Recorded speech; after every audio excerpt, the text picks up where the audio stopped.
케니 로저스가 언제 잡아야 할지 알아야 한다고 노래했죠. 언제 접어야 할지 알아야 한다고, 언제 떠나고 도망쳐야 하는지 알아야 해. 러시아가 조금이라도 이성이 있다면 지금쯤이면 우크라이나에서 이미 수없이 접었을 테니 종이접기 전문가도 부러워할 정도일 거야. 하지만 러시아는 계속 내기를 한다. 러시아는 도네츠크에서 큰 내기를 냈어. 러시아 보급 호송대 전체가 도네츠크에서 가장 위험한 지역 중 하나에 들어가 전선에 보급품을 전달하는 임무를 수행했어. 러시아는 어떻게든 무슨 수를 써서든. 이 행렬은 러시아가 드론이 많은 고속도로를 군인들에게 출입 금지라 했지만 뚫고 지나갈 수 있다고 생각한 거지. 다음에 무슨 일이 있었는지 꼭 말해야 할까? 우크라이나의 FPV 드론이 그 행렬을 포착했고, 러시아는 진짜 죽음의 고속도로에서 수십 대의 차량을 이루며 그들의 도박에 완전히 실패했지. 솔직히 러시아가 왜 그런 시도를 했는지 전혀 모르겠어. 우리는 우크라이나 전역에서 러시아 장갑차들의 운명을 이미 봤지. 거의 2만 5천 대가 이미 파괴됐어. 그 이유는 바로 이 장갑차들이 우크라이나의 FPV 드론에게 손쉬운 표적이 되기 때문이지. 7월 중순 도네츠크 러시아 지휘관들은 이해할 수 없는 결정을 내리고 50대 차량의 호송대를 도네츠크 순환도로에 투입했어. 그 도로는 러시아에 전혀 안전하지 않아. 이 도로는 바로 러시아가 모든 화물과 군사 수송 차량의 통행을 금지한 곳이야. 왜냐하면 우크라이나가 사실상 화력 통제권을 가지고 있기 때문이지. 이곳은 토레츠크와 콘스탄티니우카 도시 사이에 있는 회색지대에서 불과 12km 떨어진 곳에 위치해 있어. 이곳은 오랫동안 우크라이나 드론의 사정거리 안에 있었어. 몇 달간 러시아 지휘관들은 한 가지를 알고 있었다. 도네츠크 순환도로로 진입하는 차량들은 파괴돼. 그리고 그 파괴는 오늘 더 확실해졌어. 우크라이나는 이제 전선의 많은 지역에서 러시아에 비해 1.5 대 1의 FPV 드론 우위를 점하고 있어. 도네츠크도 마찬가지야. 우크라이나에서는 FPV 드론을 포함한 새로운 세대의 드론들이 매달 등장하고 있어. 우크라이나는 2026년 한 해에만 이미 기록적인 413개의 새로운 드론 시스템을 승인했어. 에어로스페이스 글로벌 뉴스가 보도했어. 그건 기록적인 수치야. 올해 절반밖에 안 지났어. 포브스는 우크라이나 FPV 드론이 이제 전선과 그 뒤를 넘어서 활동한다고 전했어. 일부 드론은 적진 후방 60km까지 이동할 수 있어서 전선에서 불과 12km 떨어진 순환도로는 명백한 표적이 되는 거야. 이 모든 게 나쁜 선택이라는 신호였어. 이건 포커에서 7-2 옵슈트로 올인하는 것과 비슷해. 러시아가 도네츠크 순환도로를 통해 50대 차량의 호송대를 안전하게 이동시키려면 정말 기적이 필요했을 거야. 운 좋은 도박꾼에겐 기적도 일어나지. 하지만 러시아는 운이 없었어. 호송대가 전선으로 이동하던 중 결국 피할 수 없는 일이 일어났어. 우크라이나는 러시아의 침입해를 보고 포켓 에이스로 판돈을 올렸어. 다르게 말하면 푸틴의 군대가 너무나도 어이없는 실수를 저지른 덕분에 엄청나게 많은 러시아 차량들이 파괴됐다는 거야. 처음부터 왜 이런 결정이 승인됐는지 이해가 안 될 정도야. 도네츠크 전선 뒤에서 이반 프랑코 그룹은 러시아가 오랜만에 최악의 배팅을 하는 모습을 지켜봤어. 우크라이나 복가보안국 소속인 그 그룹은 트럭, 밴, 자동차, 오토바이로 가득 찬 호송대를 추적하면서 모두가 기대에 찬 표정을 지었어. 그 호송대는 말리니브카 외곽에서 출발하도록 허용됐는데 이곳은 러시아군이 도네츠크 요새화 방어선을 뚫으려고 시도하면서 중요한 기지가 된 곳이야. 우크라이나가 전략을 완벽히 펼쳤어. 러시아가 1km 전진할 때마다 자신감을 키우게 했지. 많은 차량은 말리니브카가 사실상 보이지 않을 만큼 멀어졌어. 그들은 거의 당장의 위험구역을 벗어난 상태였고 이 도박은 성공할 듯 했다. 그러다 FPV 드론들이 나타났어. 그리고 러시아 호송대의 모든 차량을 초토화시켰어.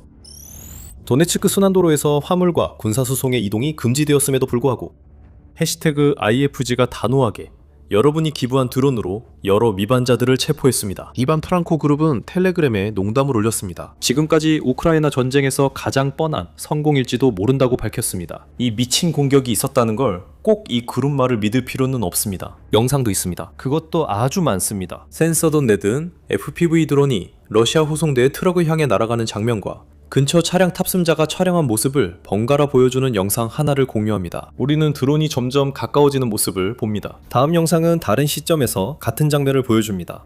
드론 영상이 사라질 때까지 두 시점이 번갈아 보여집니다. 우크라이나 FPV 드론 영상에서 화면이 끊기면 바로 폭발이 일어난 것임을 알 수 있습니다.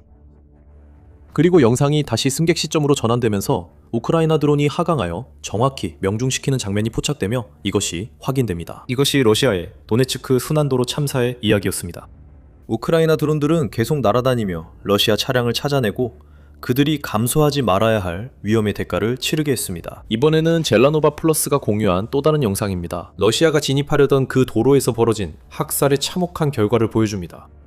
불에 타고 파괴된 차량들이 줄지어 있습니다. 총 50대의 차량이 있으며 라다 자동차, 쿼드바이크, 트럭, 대포 운반 차량 등 다양합니다. 매드맥스 영화 같아 보입니다. 어디를 봐도 한때 차량이었던 잔해가 또 있습니다. 우크라이나가 절대 허가받지 말았어야 할 차량 행렬을 가차없이 공격하는 동안 몇 명의 러시아 병사가 사살됐는지는 확실하지 않습니다. 하지만 그건 거의 중요하지 않습니다. 차량들이 때로 파괴된 장면만으로도 러시아에 충분한 메시지를 전달할 수 있습니다. 당신은 도네츠크 순환도로가 마법처럼 안전해졌다고 내기했습니다. 전혀 그렇지 않으며 아주 오랫동안 안전하지 않을 겁니다. 다시 왜 그런지 물어야 합니다. 러시아가 우크라이나의 FPV 드론 사정권에 들어있다는 걸 알면서도 왜 전체 차량 행렬을 그 도로로 보냈을까요? 곧 몇 가지 추측을 제시하겠지만 그 전에 여기는 밀리터리 쇼입니다. 러시아가 완전히 굴욕당하는 모습을 즐기고 계시다면 앞으로도 그런 장면을 많이 보여드릴 수 있습니다. 오늘 채널을 구독하고 알림벨을 눌러 러시아가 내린 가장 어리석은 결정들을 다룬 더 많은 영상을 확인하세요. 분명히 말하지만 러시아의 도네츠크 실수는 정말 어리석었습니다. 여기서 어리석은 점은 우크라이나 FPV 드론이 지켜보는 도로에 50대 차량 호송대를 보낸 것만이 아닙니다. 더 당황스러운 것은 러시아는 이 호송대를 대낮에 전선으로 보내려고 했습니다. 적어도 어둠에 가려졌다면 그 차량들도 살아남을 가능성은 있었을 겁니다. 기대할 게 없죠. 우크라이나 FPV 드론은 어둠에서도 차량 추적이 가능합니다. 그래도 그게 조금이나마 도움이 됐을 겁니다. 몇몇은 그 학살에서 살아남았을 수도 있습니다. 러시아는 사실상 군인들을 자살 임무에 보낸 셈이죠. 그리고 그 이유는 단순합니다. 절박함 때문이죠. 우리는 앞서 토레츠크와 콘스탄티니우카를 언급했습니다. 러시아가 저 두 도시 근처 전선에 병력과 보급품을 보내기 위해 절박하게 무리한 시도를 한 가장 그럴듯한 설명은 무엇일까요? 특히 콘스탄티니우카는 요세벨트의 남쪽 끝에 위치해 있는데 러시아가 도네츠크를 점령하고 더 나아가 푸틴이 그토록 중요하게 여기는 돈바스 지역까지 차지하려면 이 요세벨트를 무너뜨려야 합니다. 슬로비안스크와 크라마토르스크 쌍둥이 도시는 콘스탄티니우카 북쪽에 있습니다. 크라마토르스크는 22km밖에 떨어지지 않았습니다. 그래서 우리가 처음에 러시아의 잘못된 판단을 봤을 때 러시아는 이 전선들 중 하나 아니면 둘 다에 더 많은 병력과 보급품을 보내야 한다고 느꼈던 것 같습니다. 이래의 공격을 위해 그 전선들을 강화하려는 것이었죠. 러시아가 일부 병사들을 구하기 위해 이런 도박을 했을 가능성도 있습니다. 앞서 언급했듯이 드론이 들끓는 살상지대를 운전해 지나가는 것은 보통 사형선고와 같습니다. 차량은 쉽게 표적이 되기 때문에 러시아가 주로 침투 전략으로 전환한 이유 중 하나입니다. 이 전략에서 러시아 병사들은 살상지대를 도보로 이동합니다. 위험하긴 하지만 병사는 차량보다 크기가 작습니다. 그래서 그들을 발견하기가 더 어렵게 만듭니다. 또한 병사들은 참호나 벙커에 숨어 우크라이나 드론을 피할 수 있습니다. 러시아의 문제는 2025년에 효과가 있었던 침투 전략이 그때는 살상구역이 12km도 안 됐지만 2026년에는 더 이상 불가능해지고 있습니다. 비즈니스 인사이더에 따르면 우크라이나의 전 국방장관 미하일로 페도로프는 러시아 군인들이 이제 전선에 도달하기 위해 완전 부장 상태로 약 30km를 행군해야 한다고 말합니다. 이 모든 것은 살상구역이 확장되었기 때문입니다. 많은 이들이 전투 현장에 도착하기도 전에 드론에 의해 산산조각나기 때문에 전선에서의 러시아의 공격 자체가 푸틴이 원하는 것보다 훨씬 약해지고 있습니다. 그래서 절박한 겁니다. 또한 러시아가 그런 무모한 도박을 한 이유입니다. 러시아의 호송대 참사에 관해서 또 다른 가능성이 있습니다. 병사들이 전선까지 길고 위험한 행군을 피하게 하려는 생각이었을지도 모릅니다. 하지만 러시아는 이런 행군에서 병사 생존에 크게 신경 쓰지 않는다는 점도 드러났습니다. 몇 명이라도 목적지에 도착하기만 하면 된다는 식이죠. 차량을 보내는 건 돈을 거는 셈입니다. 그리고 그건 푸틴에게 총알바지들 목숨보다 더 중요합니다. 아마 러시아는 최근에 하지 않았던 일을 준비했을지도 모릅니다. 우크라이나 진지를 상대로 한 기계와 돌격 말이죠. 러시아가 공격 준비 중이었다면 왜 일반 차량이 많았는지 궁금할 수 있습니다. 사실 그건 놀랄 일이 아닙니다. 앞서 언급한 대규모 장갑차 손실 외에도 러시아는 2025년 3월부터 우크라이나 진지에 대한 공격에 민간 차량을 사용한 것으로 기록되어 있습니다. 그 시점에서 도네츠크 순환도로 호송대에서 목격된 자동차와 전지형 차량이 러시아 전체 손실의 약 70%를 차지했다고 포브스는 보도했습니다. 러시아는 바퀴만 있으면 무엇이든 공격에 쓰는 듯합니다. 그래서 러시아가 우크라이나가 방금 파괴한 50대의 차량을 토레츠크나 콘스탄티니우카 공격에 사용하려 했을 가능성을 배제할 수 없습니다. 이런 공격은 장비가 부족한 국가에서 흔히 쓰는 방식입니다. 하지만 이것이 한 가지 사실을 바꾸진 않습니다. 러시아가 방금 한 일은 매우 어리석은 짓이었습니다. 이것이 어리석은 이유는 우크라이나가 FPV 드론에서 분명한 우위를 점하고 있기 때문만은 아닙니다. 최전선에서 수십, 때론 수백 킬로미터 떨어진 곳에서도 이제 새로운 세대 우크라이나 중거리 드론이 러시아군 수송대를 공격해 성과를 내고 있습니다.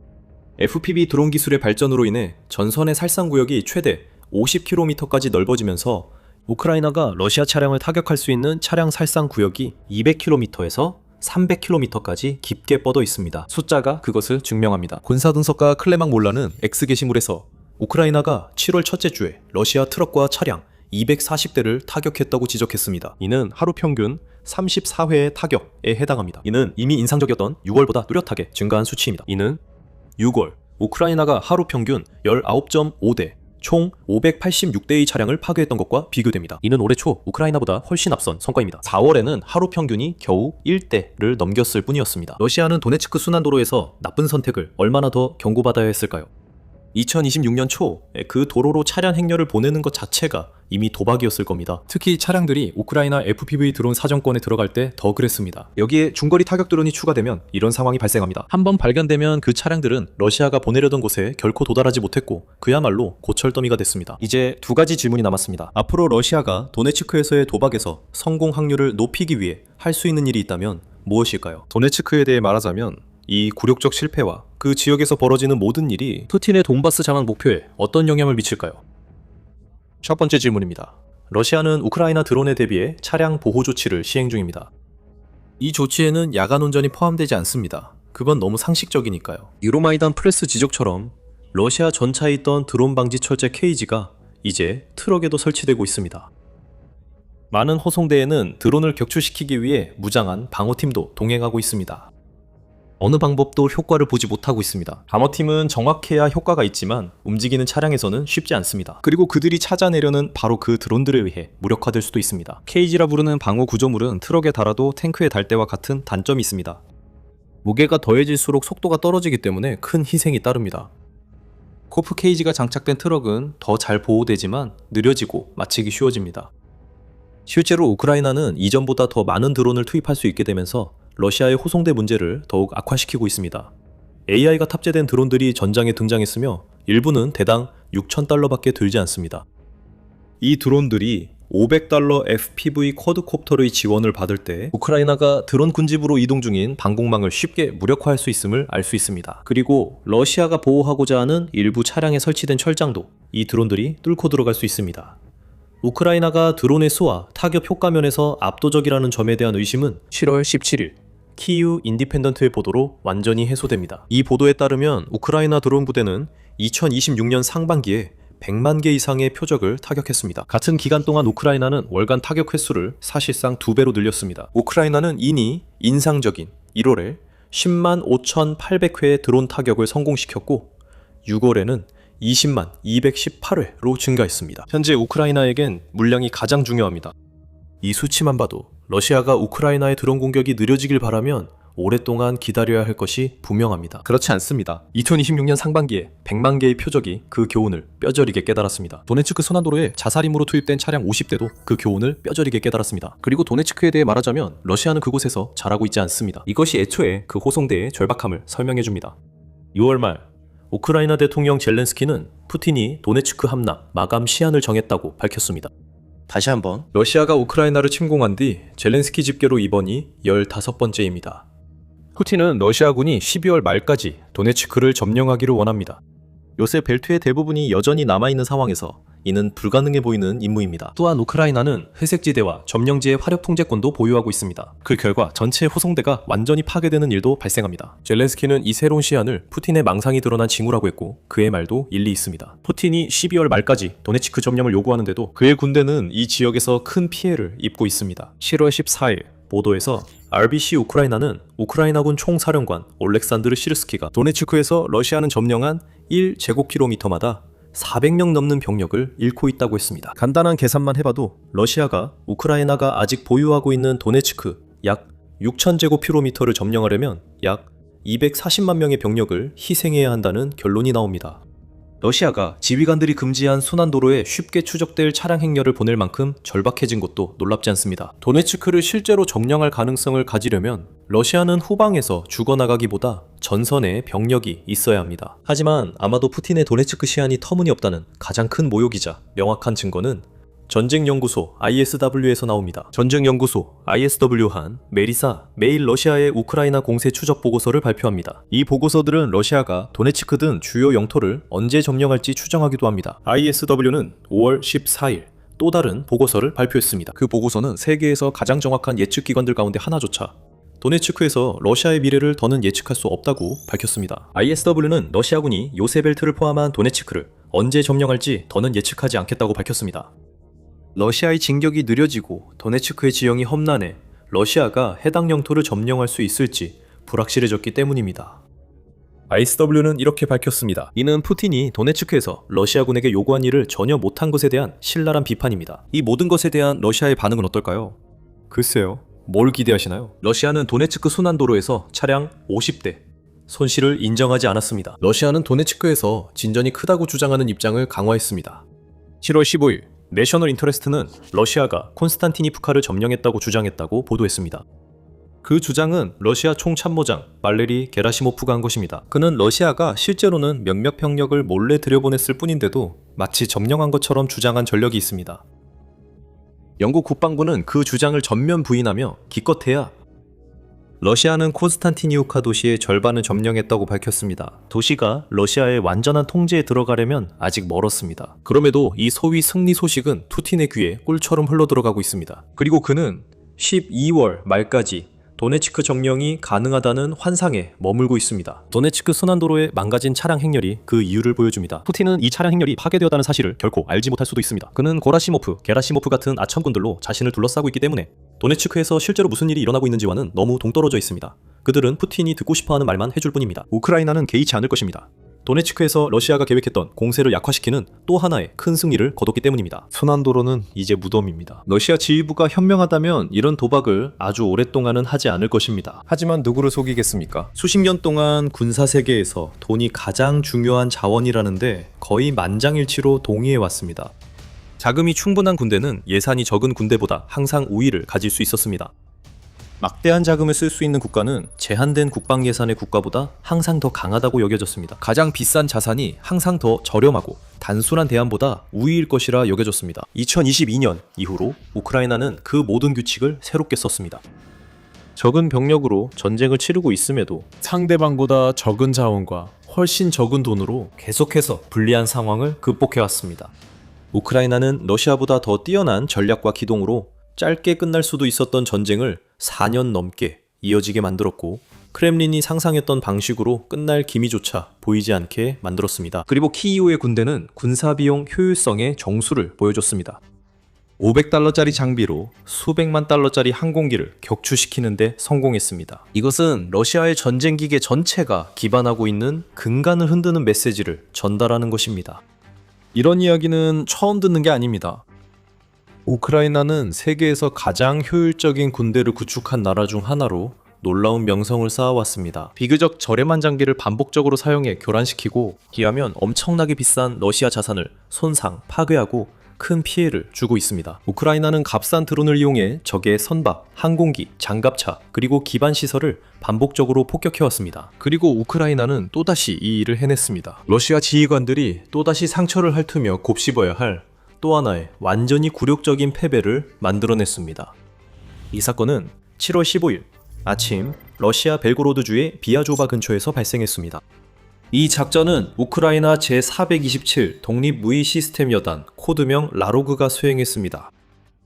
우크라이나군 무인 시스템 부대의 지휘관이 확인한 바와 같이 로버트 브로브디, 그는 주로 마자르라는 콜사인으로 더 잘 알려져 있습니다. 마자르는 최근 몇 년간 우크라이나 드론 작전의 얼굴이 되었으며 수많은 무인기 공격의 세부 사항을 가장 먼저 공유하는 인물 중 한 명입니다.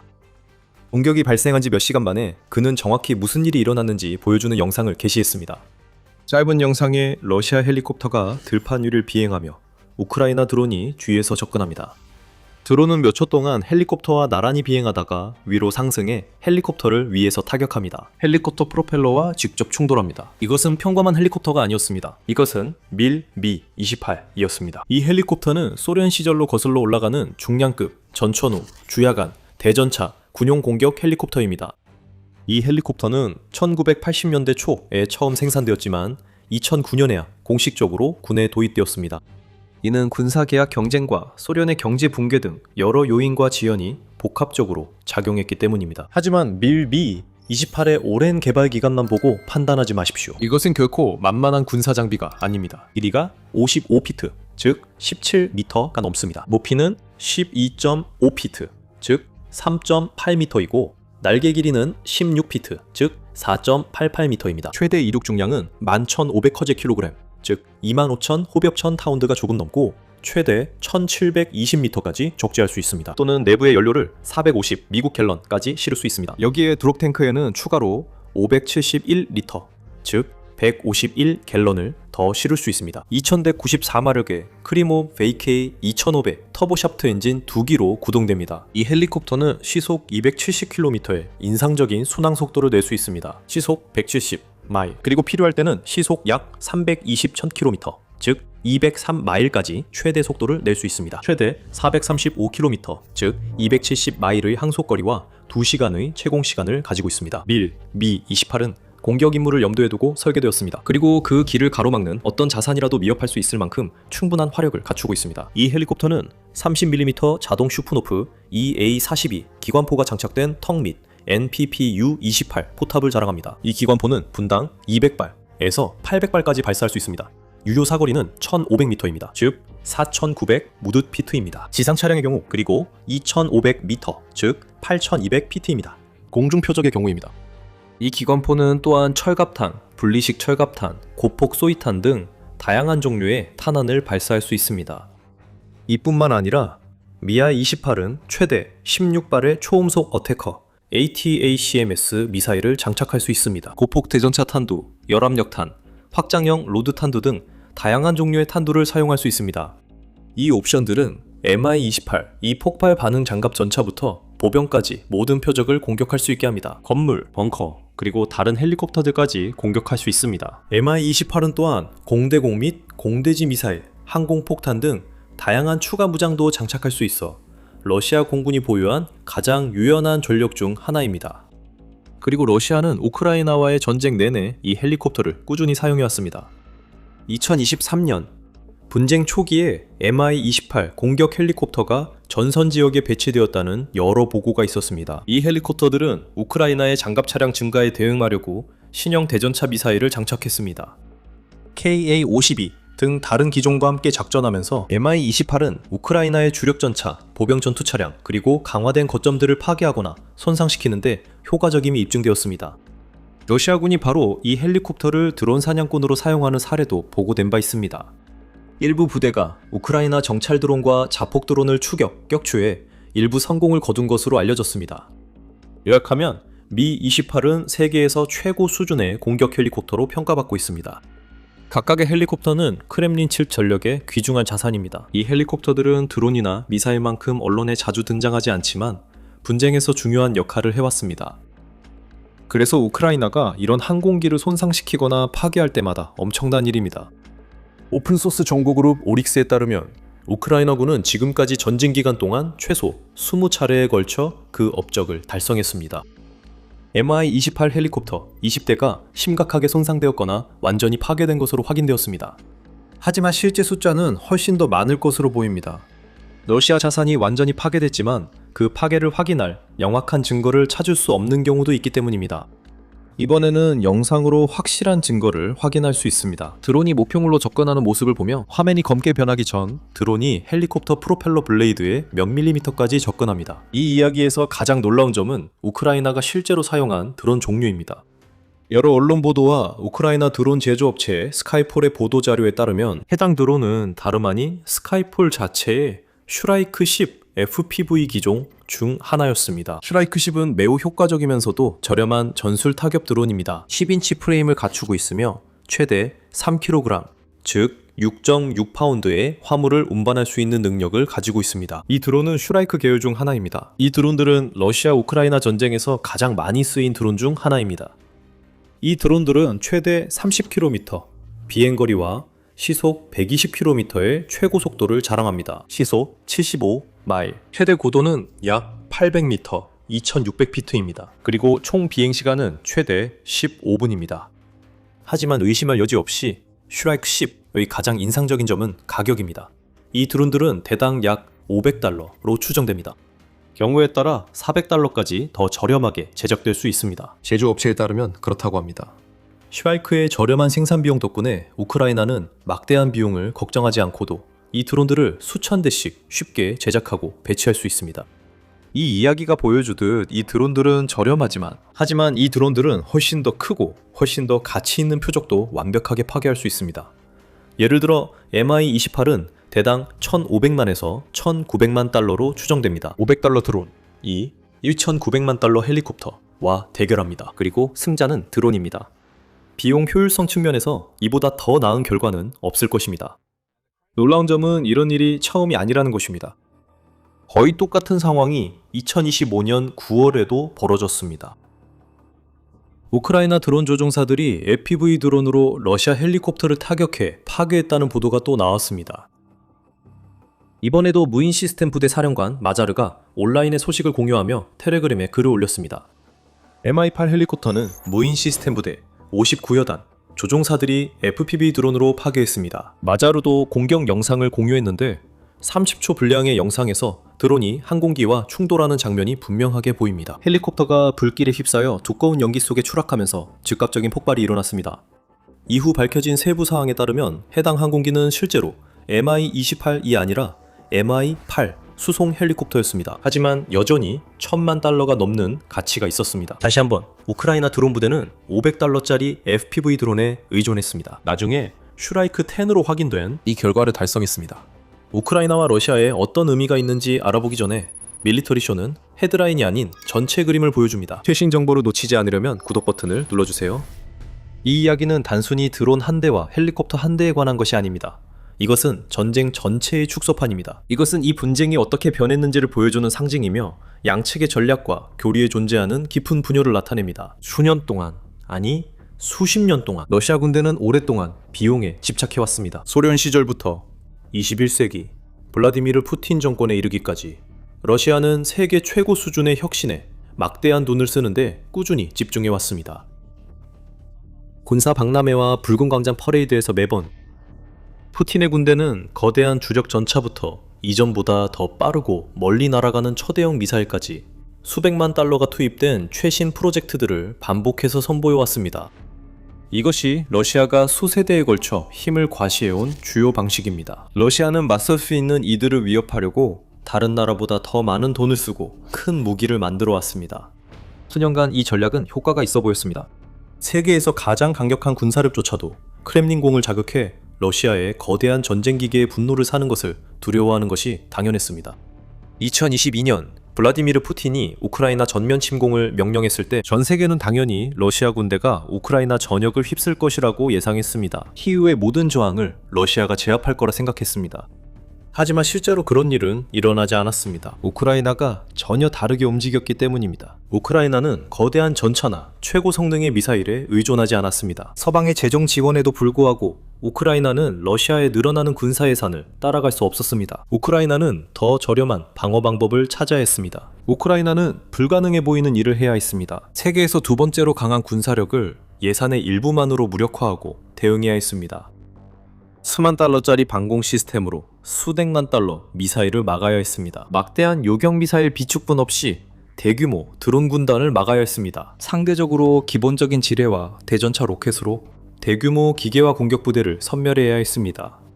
대부분 국가에겐 그 도전이 너무 벅찼을 것입니다. 많은 나라들이 첫 장애물에서 실패했을 것입니다. 러시아의 진격을 막지 못했을 겁니다. 하지만 우크라이나는 달랐습니다. 우크라이나는 불가능을 믿는 용기와 끈기를 보였다. 결단력과 수많은 시간에 걸친 노력으로 그것을 가능하게 만들었습니다. 이제 결실을 거두고 있습니다.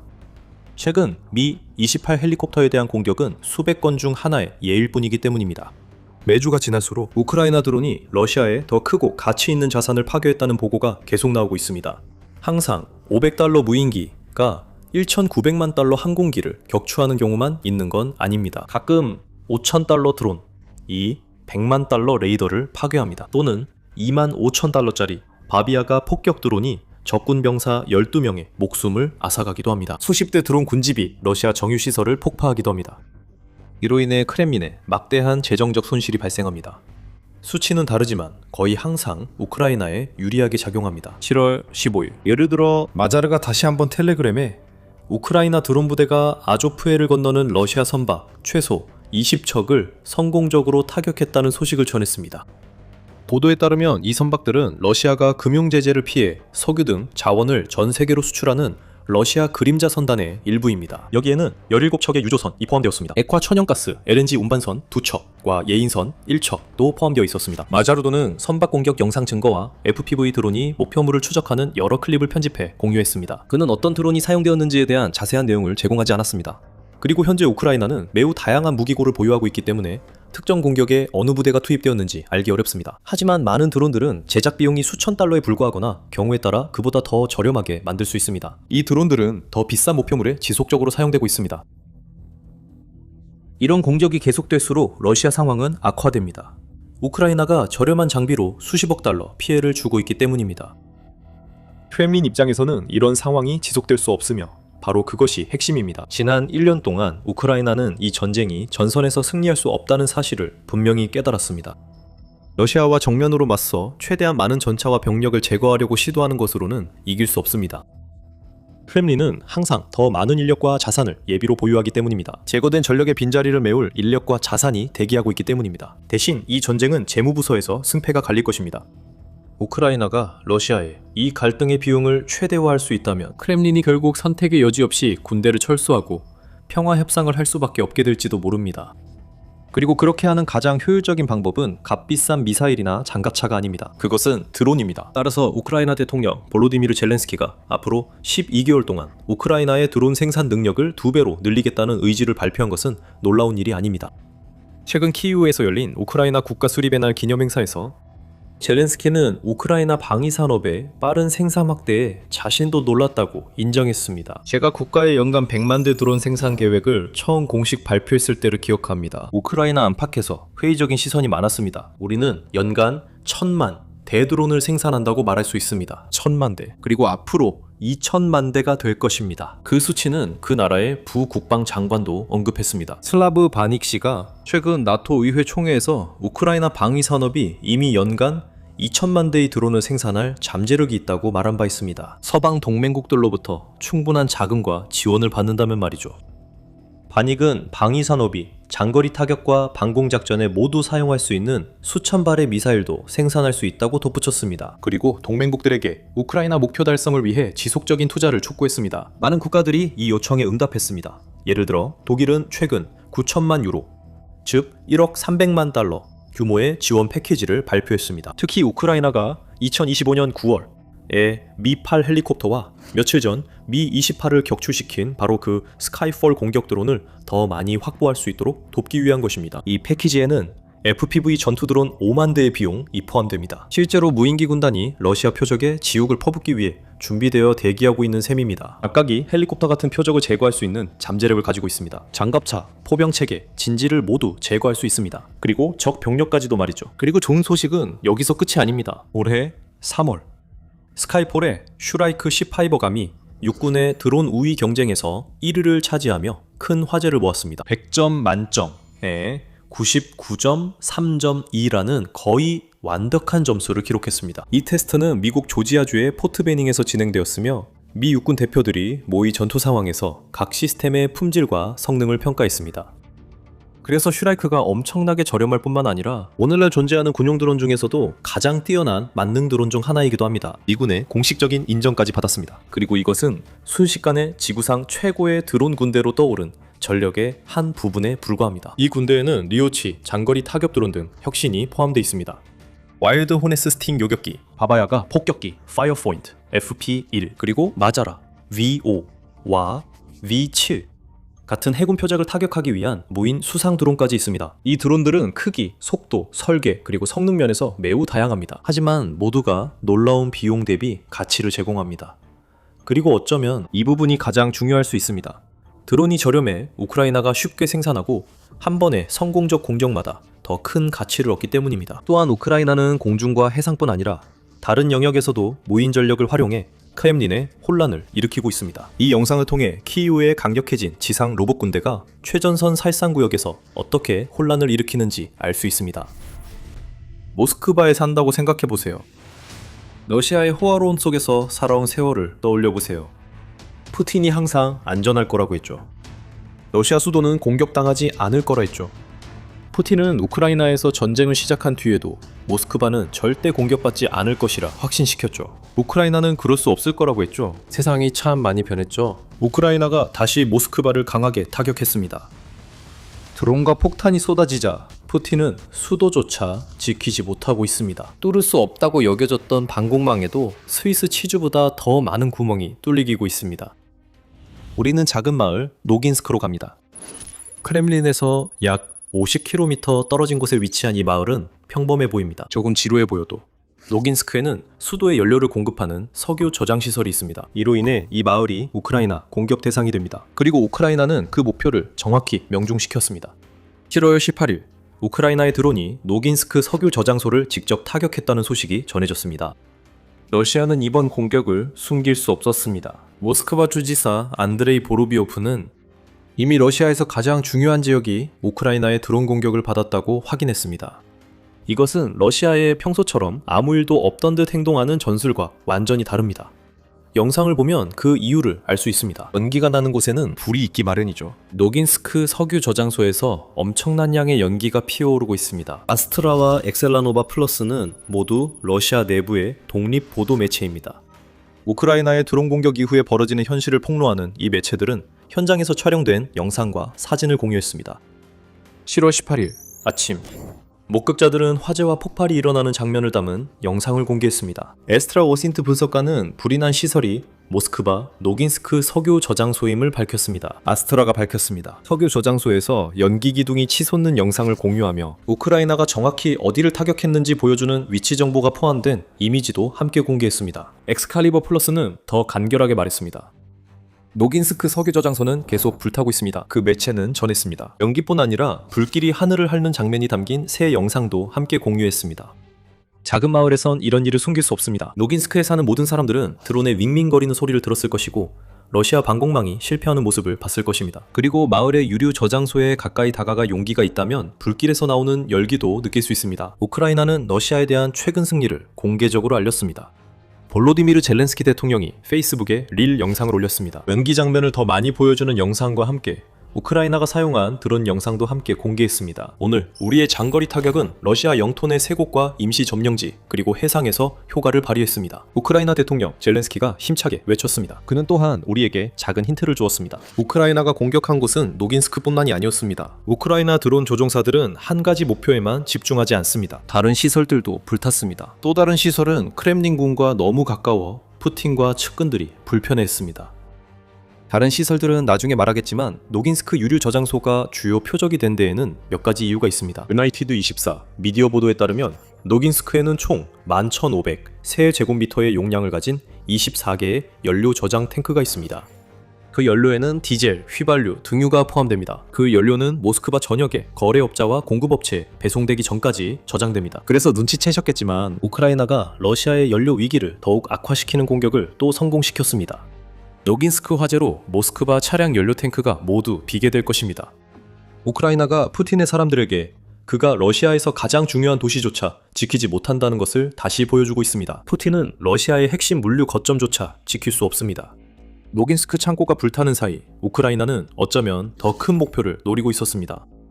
또한 모스크바 근처에는 와일드베리스 물류 창고가 있습니다. 일렉트로스탈 마을에 있습니다. 이 거대한 18만 8천 제곱미터 규모의 시설은 러시아 최대 온라인 소매업체 중 하나에 속해 있습니다. 이 회사는 아마존과 유사한 대형 전자상거래 마켓플레이스를 운영합니다. 다만 러시아 전역 규모로 운영되고 있습니다. 저희는 와일드베리즈가 민간과 군사 양쪽 모두에 사용된다는 것을 알고 있습니다. 아스트라에 따르면 이 소매업체는 드론 튜닝 도구 등 군사 장비를 공급하고 있습니다. 그리고 러시아 전역에서 판매되는 소비재 제품들도 함께 공급하고 있습니다. 이제 노긴스크 유류 저장소와 같아졌습니다. 우크라이나 드론 공격 후 불타고 있습니다.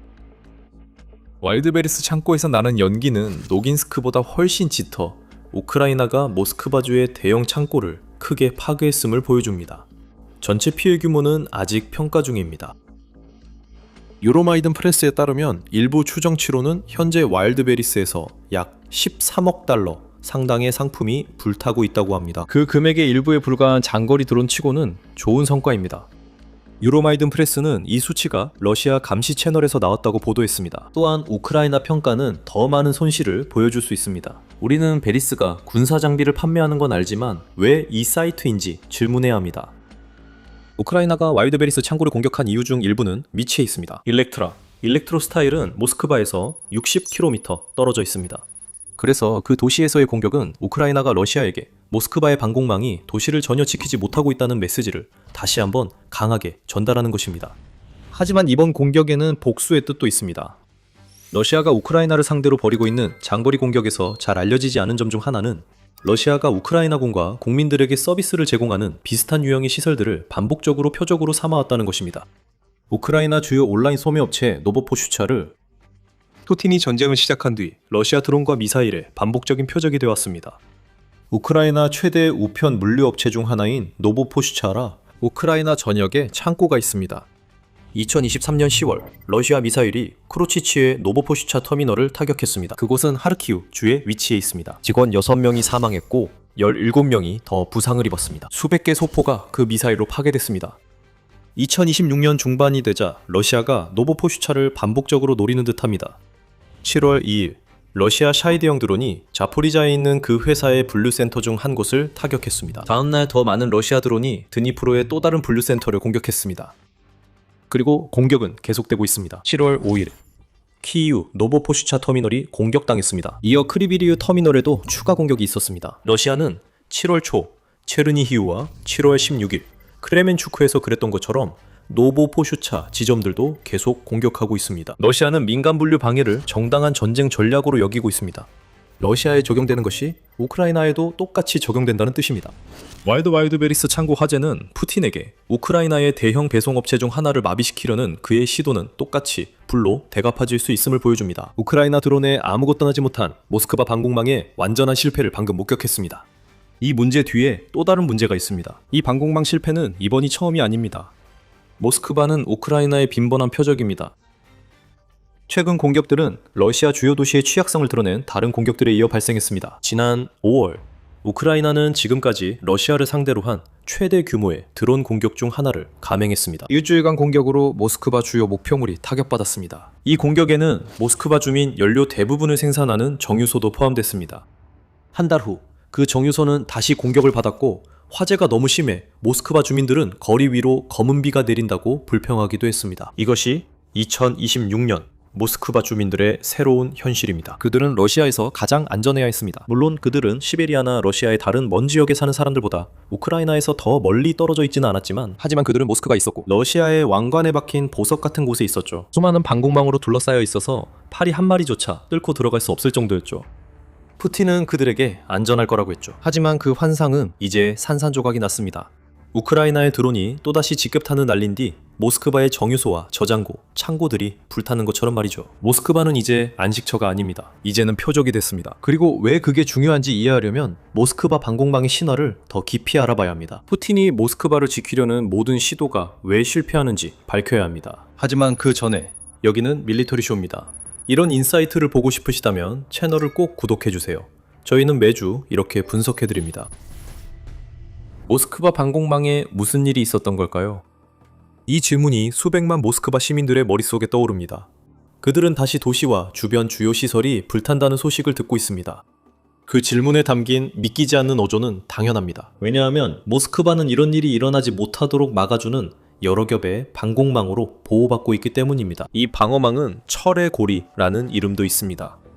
모스크바는 항상 잘 방어됐지만 2025년 5월로 거슬러 올라가며 러시아는 무리하게 중앙순환도로와 이 도로와 평행하게 이어지는 콘크리트 고리 주변에 새로운 방공진지를 설치하면서 방공망을 방어하는 모습을 보였습니다. 그 방어선들은 모스크바에서 약 50km 떨어져 있었고 7월 18일 우크라이나가 공격한 목표 지점들과 도시와의 거리가 거의 같았습니다. 1년이 지나도 러시아는 계속 철의 고리를 강화했습니다. 이번에는 초라한 승전 기념일 퍼레이드를 앞두고 러시아는 우크라이나의 공격을 우려해 군사 장비를 공개하지 않았습니다.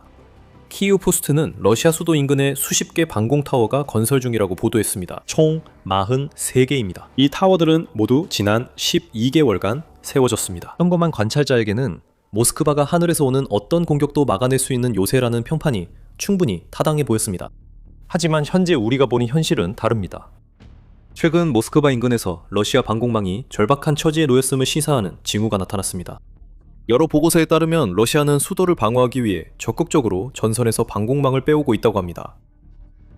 이건 힘 과시가 아닙니다. 이것은 러시아의 방공망이 우크라이나의 드론에 약하다는 신호입니다. 그리고 크렘린이 가진 유일한 전략은 우크라이나 전장에서 사용되는 전략입니다. 질보다 양을 우선시하는 것입니다. 6월 24일 키이우 인디펜던트는 러시아가 방공망을 모스크바와 크림반도로 이어지는 케르치대교 양쪽에 재배치했다고 보도했습니다. 두 곳 모두 우크라이나 드론 공격 강화 우려 때문입니다. 그 주장은 젤렌스키 본인에게서 나온 것이며 이어진 보도들은 곧 그의 말이 옳았음을 입증했습니다. 7월 15일 키이우 포스트는 로가체보와 세베로드빈스크를 포함한 러시아의 가장 중요한 북극 기지들에 배치되어 있던 방공 시스템이 의문의 이유로 사라졌다고 보도했습니다. S-300과 S-400 방공 시스템이 배치되어 있었는데 상당수가 모스크바로 이동한 것으로 드러났습니다. 며칠 후인 7월 19일 디펜스 익스프레스는 러시아가 세브마시와 즈베즈도치카 조선소에서도 S-300과 S-400을 옮겼다고 밝혔습니다. 세브마시는 러시아에서 유일하게 핵 잠수함을 건조할 수 있는 조선소입니다. 즈베즈도치카는 러시아의 핵 추진군함을 수리할 수 있는 몇 안 되는 조선소 중 하나입니다. 총 28기의 발사대가 이동되었습니다. 일부는 크림반도로, 일부는 모스크바로 이동되었습니다.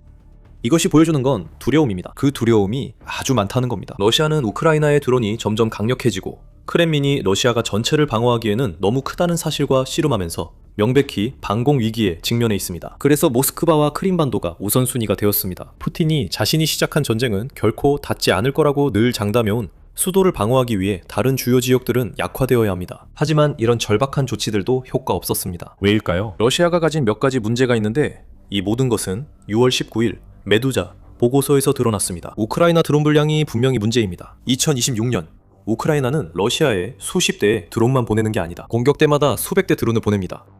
이 경우에는 수량이 매우 중요합니다. 더 많은 드론은 러시아 방공망에 더 큰 부담을 줍니다. 그 방공망은 드론 100대를 격추하고도 돌파해 목표를 타격하는 5, 6대는 놓칠 수 있습니다. 메두자에 따르면 러시아는 국경에 드론 탐지 시스템이 없다고 합니다. 또한 공격 대상 지역 간 정보 공유를 위한 중앙 집중식 시스템도 부족하다고 합니다. 즉 우크라이나는 러시아 국경 방어를 돌파할 수 있고 모스크바는 도시 방공 레이더에 포착되기 전까지 우크라이나 드론 접근을 알지 못한다는 뜻입니다. 그래서 이후 대응은 당황스럽고 즉흥적일 수밖에 없습니다. 모스크바는 데이터가 없어 미리 준비할 수 없습니다. 마지막으로 방어 체계가 있습니다. 앞서 S-300, S-400을 언급했죠. 이 방어 체계들은 러시아의 대부분의 방공 시스템과 마찬가지로 미사일과 항공기를 상대하기 위해 만들어졌습니다. 드론은 다릅니다. 드론은 더 작고 대부분의 러시아 방공 시스템 목표물보다 낮게 비행합니다. 즉 해당 방공 시스템이 우크라이나 드론을 추적하거나 격추하지 못한다는 의미입니다. 저공 비행 드론은 오발 가능성도 높입니다. 수십 킬로미터 상공에서 항공기를 격추하도록 설계된 방공 미사일은 지상 가까이에 있는 표적을 맞출 가능성이 매우 낮습니다. 하지만 지상에서 불과 몇 킬로미터 위 드론을 공격하는 미사일은 그건 전혀 다른 이야기입니다. 요점은 러시아가 드론을 상대할 때 수가 많다고 더 유리한 건 아니라는 것입니다. 아이언링 구축은 중요하지 않습니다. 그 링은 우크라이나가 보내는 드론을 상대하도록 설계된 것이 아닙니다. 그리고 우리는 여전히 드론들이 크렘린에서 수십 킬로미터 떨어진 목표물을 타격하는 것을 보고 있습니다. 지금 우리는 뭔가를 잊고 있는 것 같은 기분이 듭니다. 물론이죠.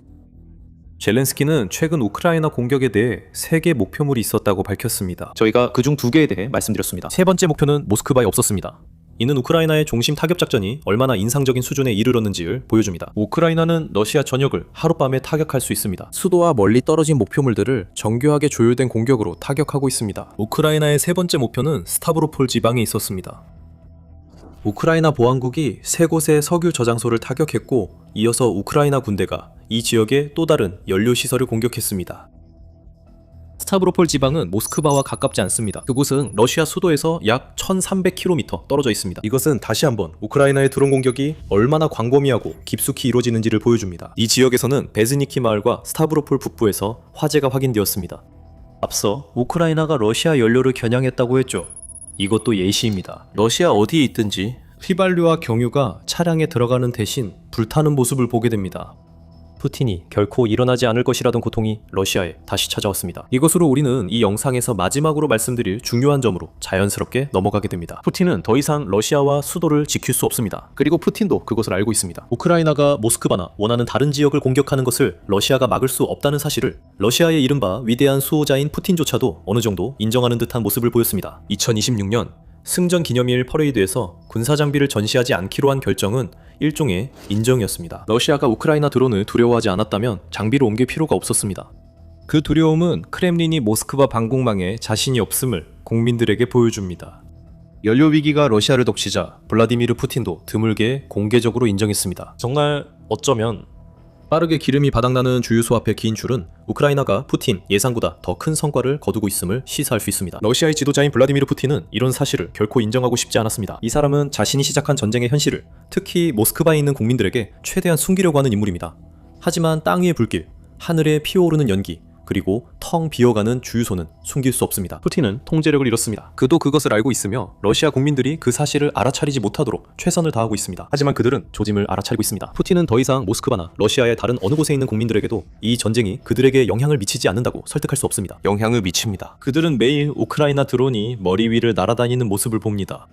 애틀랜틱 카운슬은 6월 우크라이나의 상트페테르부르크 공격을 지적합니다. 이 공격은 수천 명의 사람들이, 그 중에는 해외에서 온 사람들도 많이 있었는데 도착하는 시기에 맞춰 이루어졌습니다. 상트페테르부르크 국제경제포럼 참석을 위해 도시로 모였습니다. 이 공격들은 러시아 방공체계가 제 역할을 할 수 있는지에 대한 논쟁을 불러일으켰습니다. 모스크바주의 추가 목표물 공격으로 논쟁이 더 격화될 것입니다. 러시아 방공망을 두고 묻는 사람들은 누구도 쉽게 인정하지 않겠지만 뻔한 답은 아니오입니다. 방공망은 충분히 강하지 않습니다. 그리고 앞으로도 나아질 일은 없을 것입니다. 푸틴이 전선에서 아무리 많은 시스템과 레이더를 빼와도요, 지금 모스크바 시민의 입장이 되어보세요. 당신은 방금 우크라이나의 또 다른 공격이 당신의 도시에서 불과 몇 킬로미터 떨어진 곳에서 일어났다는 속보를 받습니다. 러시아에 연료 위기가 있다는 걸 압니다. 푸틴조차도 그것을 인정했습니다. 도시 외곽에 있다면 방금 공격당한 유류 저장소나 창고에서 연기가 피어오르는 것을 볼 수도 있습니다. 볼 수 없더라도 방금 와일드베리즈 계정으로 받은 배송 지연 알림은 뭔가 나쁜 일이 있다는 신호입니다. 지금 블라디미르 푸틴에 대해 어떻게 생각합니까? 당신은 당신의 도시를 지키겠다고 약속하고도 지키지 못한 지도자가 이제 러시아를 우크라이나에서 빼내야 할 때라고 생각할지도 모릅니다. 우크라이나의 목표는 많은 러시아인들이 그런 감정을 갖게 해 푸틴이 무시하지 못하게 하는 것입니다. 이제 모스크바가 사실상 공공연한 표적이 되면서 우크라이나가 만들어내려는 대중의 반발 물결이 생각보다 더 빨리 푸틴의 야망을 쓸어갈 수도 있습니다. 결국 푸틴과 그의 측근들이 모스크바에서 불타는 시설들을 상쇄할 만한 어떤 큰 성공을 자랑할 수 있는 것도 아니니까요.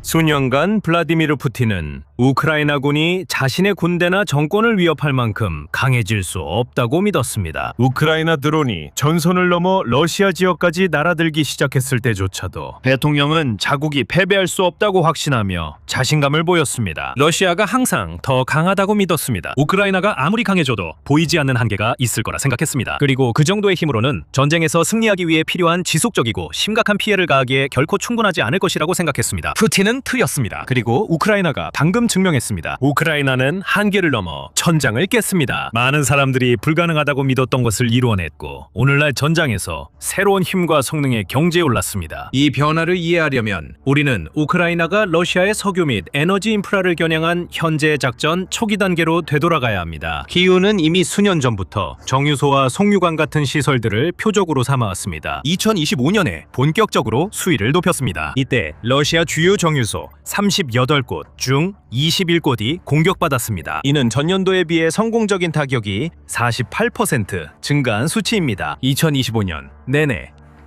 러시아 석유 시설에서 화재와 폭발, 드론 공격 소식이 거의 매주 끊이지 않는 듯했습니다. 이러한 공격들은 누적적으로 러시아의 경제와 에너지 부문에 상당한 타격을 입혔습니다. 2025년 8월에서 10월 사이 공격이 가장 심했던 시기에 전체 정유 용량이 무려 40%나 감소했습니다. 우크라이나의 무인 시스템 부대도 군수 생산 공장을 더 자주 공격하기 시작했습니다. 러시아가 드론, 미사일, 기타 탄약을 생산하는 곳에서 화재와 폭발이 발생하게 했습니다. 하지만 공격의 영향이 중요했지만 온라인에 공유된 거대한 폭발과 연기 기둥이 하늘을 뒤덮는 영상과 사진들은 시각적으로 인상적이었습니다. 사실 많은 공격들이 필요할 만큼 효과적이지 못했습니다.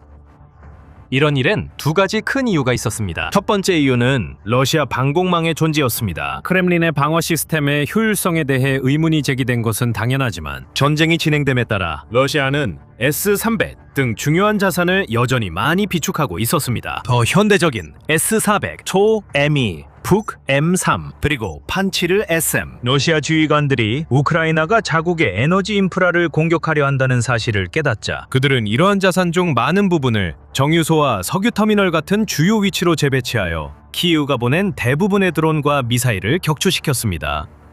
이로 인해 일부 우크라이나 드론이 목표물을 명중시키더라도 많은 드론이 격추되어 우크라이나다 입힐 피해가 제한됐습니다.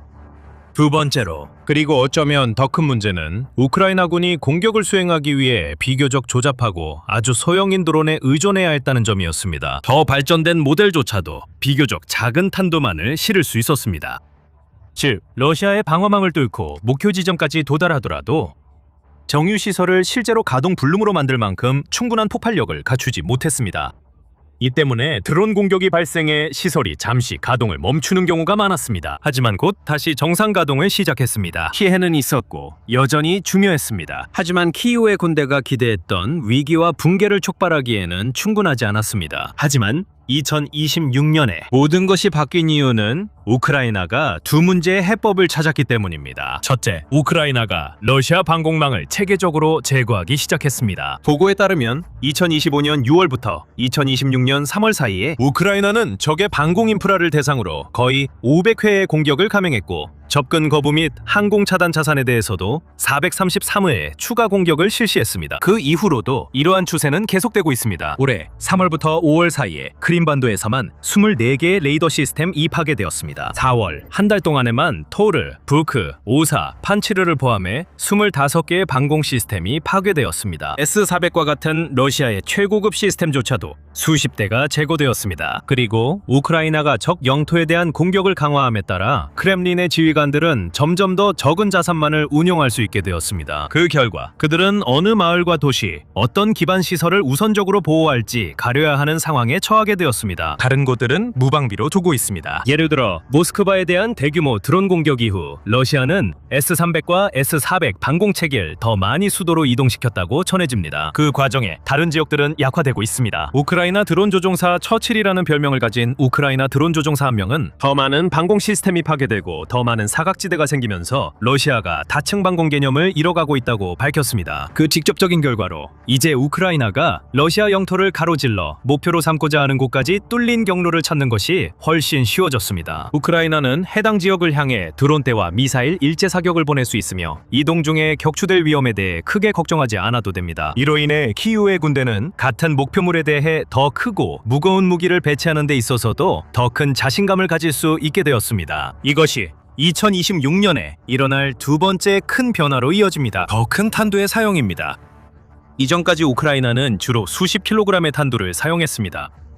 유로마이단이 지적하듯이 그것만으로는 정유소와 군수 생산 공장 곳곳에 있는 두꺼운 강철 장벽과 콘크리트 벽을 뚫기에 충분하지 않습니다. 그리고 드론이 약간만 목표에서 벗어나도 실제로 피해를 주지 못할 수도 있습니다.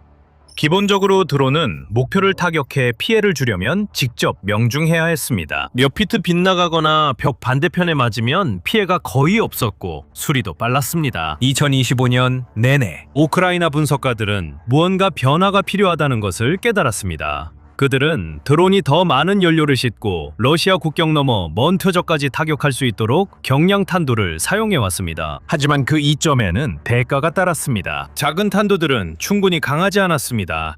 다행히도 기성 솔루션이 파이어포인트 FP2 드론의 형태로 등장했습니다. 처음에는 최대 비행 시간이 2.5시간이었고 최대 200km, 즉 125마일까지 운용 범위를 자랑했습니다. 그리고 최대 105kg, 즉 230파운드에 달하는 탄도 중량을 자랑했습니다. 이 시스템은 판도를 완전히 바꿔놓았습니다. 파이어포인트는 이후 FP2가 무려 200kg, 즉 440파운드의 폭약을 최대 370km, 즉 230마일까지 더 먼 거리로 운반할 수 있도록 개조를 했습니다. 이들은 가격이 더 비싸지만 키우가 과거에 의존했던 단순한 무인 항공기보다 훨씬 더 효과적입니다. 리오티 같은 것들 말이죠. 그리고 이들이 등장한 이후로 FP2 드론은 러시아 인프라에 대한 중장거리 타격에 여러 번 사용되었습니다.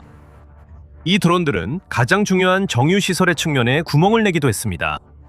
예를 들어 1차 중유 장치예요. 이 드론들은 군수공장 건물을 완전히 붕괴시키기도 했습니다. 그리고 이 드론들은 이전에 더 단순하고 작은 드론들보다 러시아에 훨씬 더 큰 피해를 입혔고 훨씬 더 많은 비용을 부담하게 만들었습니다. 그리고 이 드론들만 있는 것은 아닙니다. 우크라이나도 긴 사거리와 무거운 탄두를 모두 갖춘 다른 중량급 종심 타격 무기들을 사용하기 시작했습니다. 예를 들어 베헤모스 드론은 이 드론은 하늘의 괴수라는 이름에 걸맞게 하나가 아닌 두 개의 별도 탄두를 장착하고 있습니다. 하나는 40kg, 즉 88파운드에 달합니다. 또 다른 하나는 35kg, 즉 77파운드입니다. 자폭형 공격 드론으로서 베헤모스는 탄두를 투하하지 않습니다. 대신 랜덤 차지, 탄두가 충돌 시 폭발하여 목표물의 외부 방어를 관통한 뒤 곧이어 더 큰 열압력 탄두가 내부에서 폭발합니다. 더 큰 피해를 냅니다. 이런 드론을 사용하면 우크라이나는 이제 러시아 공장과 정유소의 외벽 손상에 그치지 않고 방어선을 우회해 내부까지 완전히 파괴하고 있습니다. 이것이 현장에 큰 변화를 일으키고 있습니다. 예전에는 러시아에게 단순한 성가심이나 불편함 정도로 여겨졌던 공격들이 이제는 진정한 재앙으로 변하고 있습니다. 예전에는 며칠 만에 복구할 수 있었던 최소한의 피해만을 주던 공격들이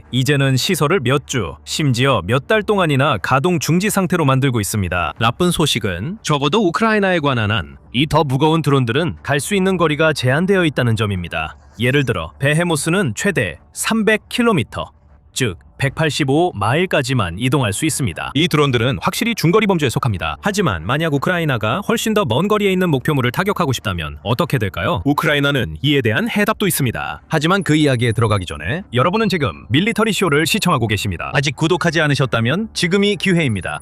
몇 년 동안 우크라이나가 러시아 수백 마일 안쪽의 목표물을 실질적으로 타격할 수 있는 유일한 방법은 장거리 드론을 사용하는 것이었습니다. 그렇게 넓은 거리를 도달할 수 있는 미사일은 가지고 있지 않았습니다. 우크라이나가 가진 것은 많아야 수십 파운드의 폭약을 실은 소형 드론뿐이었습니다. 많은 드론이 러시아 방어망에 격추됐지만 일부는 목표에 도달하기도 했습니다. 하지만 앞서 언급한 바로 그 같은 이유들 때문에 지속적인 피해를 주지는 못했습니다. 우크라이나 분석가들은 이 문제를 파악하고 해결책을 찾으려 노력했습니다. 이런 문제를 해결하기 위해서는 답이 꽤 간단합니다. 기존 무기보다 더 먼 거리를 더 빠른 속도로 이동할 수 있고 훨씬 더 큰 탄도를 실을 수 있는 무기가 필요합니다. 간단히 말해서 순항 미사일이 필요합니다. 그래서 파이어포인트, FPE 드론 제작사이자 우크라이나 방위산업 주요 기업 중 하나인 파이어포인트가 FPFPO 순항 미사일, 즉 플라밍고를 개발했습니다. 제트 추진 시스템 덕분에 이 미사일은 한 기당 약 50만 달러의 비용이 들고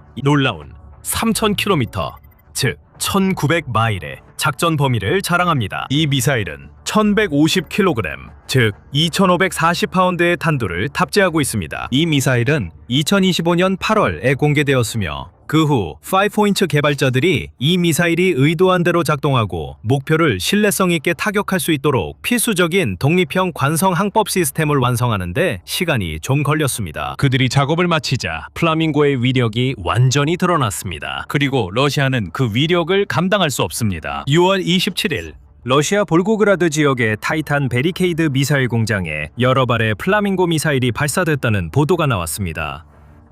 이 공장은 러시아 남부 전선에서 약 500km 떨어진 곳에 위치해 있습니다.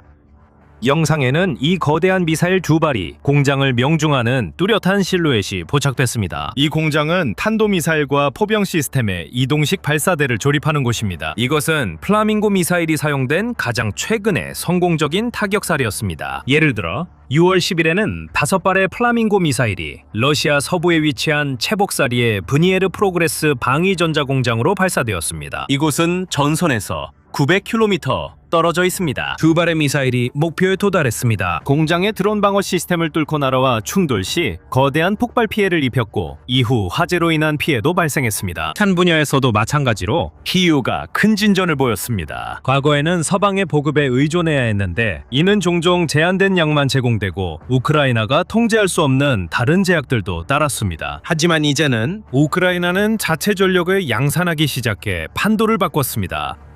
DG 인더스트리에서 개발한 이퀄라이저 글라이드 폭탄과 같은 무기들. 투하 지점에서 수십 마일을 이동할 수 있는 이 폭탄들은 방공 시스템, 레이더 기지, 탄약고, 병력 집결지, 전차와 같은 러시아 표적을 완전히 파괴할 수 있을 만큼 충분한 폭발력을 가지고 있습니다. 그리고 기타 장갑 차량들도 마찬가지입니다. 우리는 이미 수년간 우크라이나의 중장거리 타격을 목격해왔습니다. 하지만 이런 더 무거운 무기들이 도입되면서 상황이 완전히 달라졌습니다. 이제 그들은 러시아의 자산과 인프라를 그냥 건드리는 수준이 아닙니다. 이제 키이우는 말 그대로 목표물을 산산조각 내고 있습니다. 최근 공격들이 이전보다 크렘린에 더 큰 피해와 비용을 주고 있습니다. 캘리포니아 싱크탱크 랜드 연구소의 연구원 마이클 보넷이 언급했듯이 누구나 쉽게 알 수 있듯이 시간이 지날수록 우크라이나의 공격은 점점 더 큰 영향을 미치고 있습니다. 이것은 단순히 화력 강화 문제만이 아닙니다. 사거리도 늘어났다는 점입니다. 최신 보고서에 따르면 오늘날 우크라이나는 러시아 영토의 절반과 전체 인구의 70% 이상을 타격할 수 있는 충분한 탄약을 보유하고 있습니다. 러시아 자체 감시 채널인 러시아 전역의 레이더는 최근 전국 곳곳에서 공습 경보가 울렸다고 보도했습니다. 여기에는 볼가 연방구의 5개 지역이 포함됩니다. 모스크바 남동쪽에 위치한 아스트란 지역은 약 900km 떨어져 있습니다. 우크라이나에서 약 560마일 거리입니다. 또 북카프카스 지역 일부 지역은 최대 1200km에 달합니다. 또는 우크라이나에서 750마일 떨어져 있습니다. 러시아 중부 모스크바에서 경보가 울렸으며 모스크바는 약 500km 떨어져 있습니다. 우크라이나에서 250, 310마일 떨어져 있습니다. 블라디미르 이는 450km, 즉 280마일 떨어져 있습니다. 참보프 이는 350km, 즉 220마일 떨어져 있으며 그리고 리페츠크 이는 우크라이나 국경에서 약 300km, 186마일 떨어져 있습니다. 7월 1일 우크라이나 대통령 블라디미르 젤렌스키가 자국 군대가 전선에서 무려 1300km, 800마일 이상 떨어진 우파의 정유소를 타격했다고 발표하기도 했습니다. 이곳이 공격당한 것은 이번이 두 번째였습니다. 펜자 지역의 군사시설도 공격을 받았습니다. 이 군사시설은 전선에서 약 600km 떨어져 있습니다. 이는 분쟁 초기 단계와 비교했을 때 큰 변화를 의미합니다. 예를 들어 2024년에는 실제로 우크라이나의 공격을 걱정해야 했던 러시아 지역은 국경과 가까운 곳에만 있었습니다. 그리고 우크라이나의 자산 중 상당 부분도 점령지 내의 적 자산을 상대로 사용되었습니다. 이제 러시아 어디에서도 진정한 안전을 느끼기 어렵습니다. 서부 지역부터 시베리아 편두리까지 우크라이나가 러시아 국민들이 전쟁을 직접 체감하게 만들면서 공습 경보 사이렌 소리가 일상생활의 더 큰 부분이 되고 있습니다. 그리고 그 사이렌은 단순한 불편함이 아닙니다. 경보가 울릴 때면 마을과 도시 전체가 멈춰서야 합니다. 공항은 운영을 중단하고 대중교통 서비스도 멈춥니다. 사람들은 실내에 있거나 지하 대피소로 대피하라는 지시를 받습니다. 이것은 영향을 미칩니다. 그리고 우크라이나가 러시아의 방식처럼 민간 주택과 인프라를 목표로 삼지는 않더라도 러시아 국민들은 여전히 점점 더 두렵고 힘든 방식으로 전쟁의 영향을 받고 있습니다. 이로 인해 그들은 누군가를 탓하고 싶어 했고 많은 사람이 한 사람만을 비난하고 있습니다. 블라디미르 푸틴 본인입니다. 그 결과 푸틴의 인기는 급락했습니다. 크렘린의 어용 매체들이 실시한 관제 여론조사에서 점점 더 많은 러시아인들이 대통령의 지도자 적합성에 진지하게 우려를 표하고 있습니다. 그리고 앞으로 몇 주, 몇 달 동안 푸틴과 그의 측근들에게 상황은 더욱 악화될 가능성이 높습니다. 왜냐하면 우크라이나의 무기고는 이제부터 점점 더 강력해질 것이기 때문입니다. 실제로 최근 보도에 따르면 우크라이나가 자체 생산한 장거리 탄도미사일을 처음으로 발사했을 가능성도 제기되고 있습니다. 이 소식은 러시아 국방부의 자체 자료를 기반으로 한 것입니다. 최근 보고서에서 크렘린은 우크라이나 국방부는 24시간 동안 자국 방공망이 600대 이상의 드론과 7개의 항공폭탄을 요격했다고 주장했습니다. 또한 장거리 작전 전술 미사일도 요격했다고 밝혔습니다. 모스크바는 미사일 종류에 대한 추가 정보를 공개하지 않았고 우크라이나도 공식 입장을 내지 않았습니다. 하지만 파이어포인트가 FP9 탄도미사일을 개발 중이며 최근 비행시험 단계에 근접했다고 확인한 사실은 알고 있습니다. 회사 설계 책임자인 데니스 틸레만은 여름이나 초가을 쯤 시험이 시작될 것이라고 확언했습니다. 이미 그 시험이 시작되었고 FP9가 하나 이상의 러시아 표적을 상대로 발사되었을 가능성도 있습니다. 만약 그렇다면 이것은 키이우 전력의 또 하나의 엄청난 보강이 될 것입니다. FP9는 러시아 내륙의 표적 파괴를 위해 명확히 설계되었습니다. 이 미사일은 약 855km의 작전 사거리를 자랑합니다. 즉 530마일에 해당합니다. 최대 초속 2200m라는 놀라운 속도에 도달할 수 있습니다. 초속 7220피트입니다. 그리고 최대 800kg, 즉 1760파운드에 달하는 대형 탄도를 탑재하고 있습니다. 우리는 키우 방위 산업이 세계 최고 수준의 드론과 강력한 순항 미사일을 생산하는 것을 봤습니다. 탄도 미사일은 퍼즐의 마지막 조각입니다.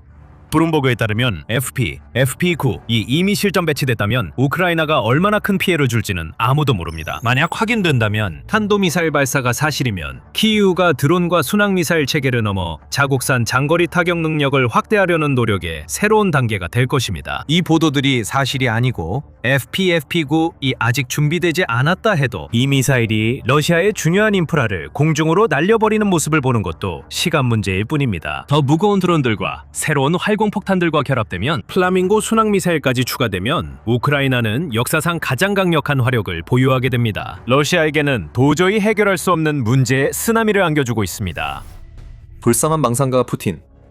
2026년은 러시아의 대망의 해가 될 예정이었습니다. 이번이 바로 그 해였습니다. 도네츠크가 함락될 것이고 러시아가 돈바스를 차지할 것입니다. 우크라이나는 남부에서 무너질 것입니다. 모든 패는 푸틴의 손에 쥐어지게 될 것입니다. 그리고 푸틴이 소매에 숨긴 패도 더 있을 겁니다.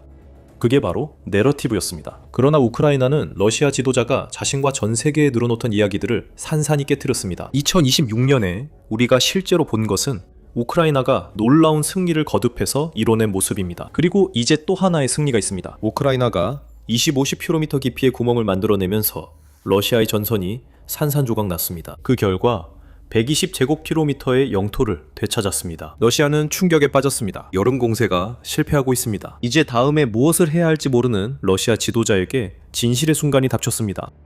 올렉산드리브카는 푸틴의 큰 실패의 현장입니다. 7월 13일 러시아 공세작전 평가에서 전쟁연구소 ISW 이라니어스 우크라이나군이 해당 전선에서 6곳의 마을과 120제곱킬로미터의 영토를 해방했다고 밝혔습니다.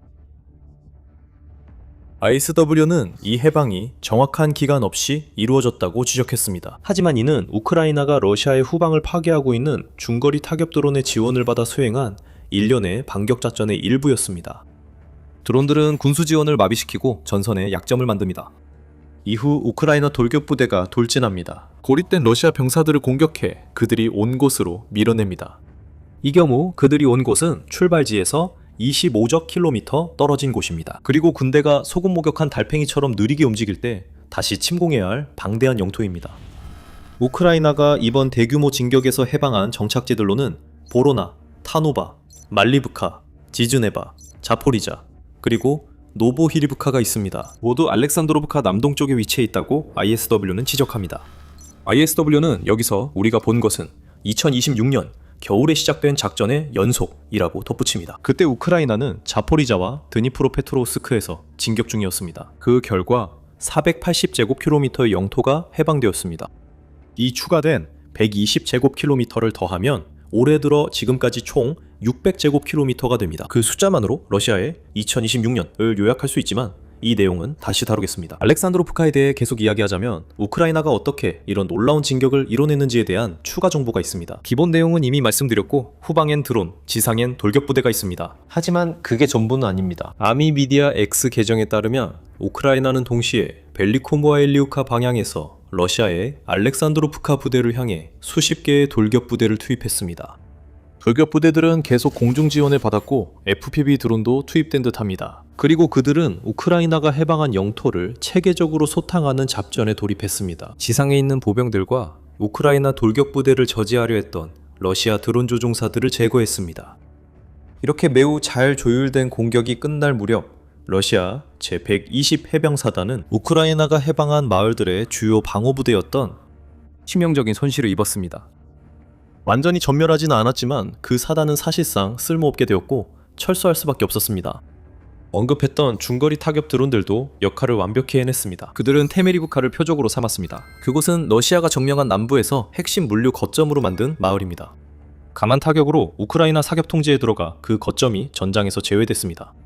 설상가상으로 우크라이나는 또한 이 마을에서 러시아의 제656 기계화 소총 연대가 사용하던 병력 집결지까지 파괴했습니다. 이 작업의 대부분은 우크라이나의 제425 독립강습연대 예스 스콜라야라고 불리는 부대에 의해 수행된 것으로 보입니다. 결과는 간단합니다. 6개의 마을이 탈환되고 120제곱킬로미터가 해방되었습니다. 그리고 전선의 중요한 지역에 20-50km 깊이의 볼파구가 생겼습니다. 하지만 이 이야기에는 반전이 있습니다. ISW에 따르면 425연대가 흥미로운 일을 했다고 합니다. 이 모든 정보는 그 연대가 소셜미디어에 올린 발표에서 나온 것입니다. 하지만 그 발표는 이후에 사라졌습니다. 그리고 그 연대는 공식적인 이유를 밝히지 않았습니다. 그렇다면 미스터리네요. 연대가 진격에 대해 거짓 주장할 가능성은 낮아 보입니다. 그건 러시아 선전 전략에 더 잘 맞습니다. 우크라이나 최고 사령부가 제425 독립강습연대가 만든 25제곱킬로미터 구멍을 비밀로 하라고 명령했을 수도 있습니다. 혹시 또 다른 계획이 있나요? 곧 알게 될지도 모릅니다. 그래도 이제 그 정보가 공개됐고 여러 출처에서 보도되고 있습니다. 판도라의 상자가 열렸습니다. 또한 푸틴에게 이 소식은 전쟁 초기에 우크라이나가 반격을 시작했을 때 이미 알고 있던 사실을 확인해 줄 뿐입니다. 2026년은 러시아 계획대로 되지 않을 것입니다. 그리고 그것조차도 좋게 말한 겁니다. 2026년은 사실상 러시아의 전장 약점과 전략적 실패를 여실히 드러내는 대재앙이 되고 말았습니다. 이것들은 진격에 대한 허위 보고와 러시아가 영토를 차지할 것이라고 국제사회를 설득하려는 필사적인 시도로 뒤엉켜 끈적한 혼란이 되었는데 실제로는 몇 달째 교착 상태이거나 오히려 밀려나고 있는 상황입니다. 이것은 2026년에 러시아가 한 실패에서 또 다른 실패로 넘어가며 겪는 수많은 참사 위에 또 하나의 재앙이 더해진 것에 불과합니다. 우크라이나가 철회한 보고서에서는 해방된 영토와 그 위치를 더 직접적으로 확인할 수 있습니다. 우크라이나군 최고사령관 올렉산드르 시르스키가 6월 12일에 한 주장을 뒷받침하는 것입니다. 그 시점까지 우크라이나가 600제곱킬로미터를 해방시켰다는 것입니다. 숫자들은 확실히 맞아떨어집니다. 앞서 언급했듯이 알렉산드로프카의 120제곱킬로미터가 드니프로페트로우스크와 자포리자에서의 480제곱킬로미터와 합쳐져서 정확히 600이 됩니다. 푸틴은 그 숫자에 대해 걱정할 겁니다. 하지만 그가 안절부절 못하게 될 것은 우크라이나를 무너뜨리기로 했던 봄, 여름 공세가 실제로 크렘린에 안겨준 결과일 것입니다. 좋지 않습니다. 그 공세가 본격적으로 시작된 3월 이후로 러시아가 거의 정체 상태에 있었던 시기도 있었고 놀랍게도 우크라이나가 러시아가 차지했다고 주장할 수 있었던 것보다 더 많은 영토를 해방한 때도 있었습니다. ISW는 러시아가 점령한 것으로 확인된 영토의 양을 바탕으로 수치를 내놓았습니다. 러시아가 실제로 점령하지도 않았으면서 소수의 침투자를 몰래 들여보내 승리를 주장한 영토까지 포함한 것이 아니라 실제로 점령한 영토만을 기준으로 한 것입니다. 3월에 러시아는 겨우 23.04제곱킬로미터 전진하는 데 그쳤습니다. 러시아처럼 규모와 힘이 있다고 여겨지는 침공군에게는 그것은 정말로 한심한 수치입니다. 특히 크렘린이 도네츠크 함락에 대해 호언장담한 후에는 더 그렇습니다. 하지만 4월과 5월 우크라이나가 러시아가 점령한 것보다 더 많은 영토를 해방시키면서 한심한 수준을 넘어 처참할 정도로 굴욕적이었습니다. ISW 보고서에 따르면 4월에 러시아는 116.01제곱킬로미터만큼 영토를 잃으며 적자에 빠졌습니다. 5월은 더 심각했습니다. 러시아는 순영토 손실이 2배 이상으로 늘어나면서 5월 한 달 동안 추가로 281.1제곱킬로미터를 잃었습니다. 6월에는 러시아가 30.02제곱킬로미터를 점령하면서 약간의 반등을 보였습니다. 그러니까 잘했다고 해야겠네요. 러시아는 다시 한심한 상태가 됐습니다. 특히 6월 영토 획득은 러시아가 1월 달성한 것 내 10분의 1도 안 됩니다. 모든 것을 끝낼 것이라고 예상되었던 여름 공세가 이제 한창임에도 불구하고 그렇습니다. 이 모든 것을 종합해보면 우크라이나가 본질적으로 러시아군과의 전투를 교착 상태로 만드는데 성공했다는 뜻입니다. 우크라이나가 해방한 600제곱킬로미터는 러시아가 2026년 상반기 전체 동안 얻은 영토가 고작 97.22제곱킬로미터에 불과하게 만든데 큰 역할을 했습니다. 이것이 도네츠크를 무력화할 여름 공세라고 합니다. 러시아가 여전히 5,000제곱킬로미터 이상을 점령해야 합니다. 러시아의 2026년은 재앙이었습니다. 또한 알렉산드로프카에서 120제곱킬로미터로 이른 것과 ISW 수치뿐만 아니라 다른 면에서도 마찬가지입니다. 올해 지금까지 러시아가 얼마나 고전해 왔는지를 보여주는 더 많은 내용이 있습니다. 하지만 더 깊이 들어가기 전에 여러분은 지금 밀리터리 쇼를 시청하고 계십니다. 이 채널에서 인사이트를 얻고 계시다면 오늘 구독 버튼을 눌러주세요. 저희는 푸틴이 여러분에게 보여주고 싶어하지 않는 우크라이나 전쟁의 현실을 밝히는 이런 영상을 매일매일 업로드하고 있습니다. 잠시 도네츠크 이야기를 이어가 보겠습니다. 기억하세요. 이곳은 봄, 여름 공세로 무너질 예상 지역입니다.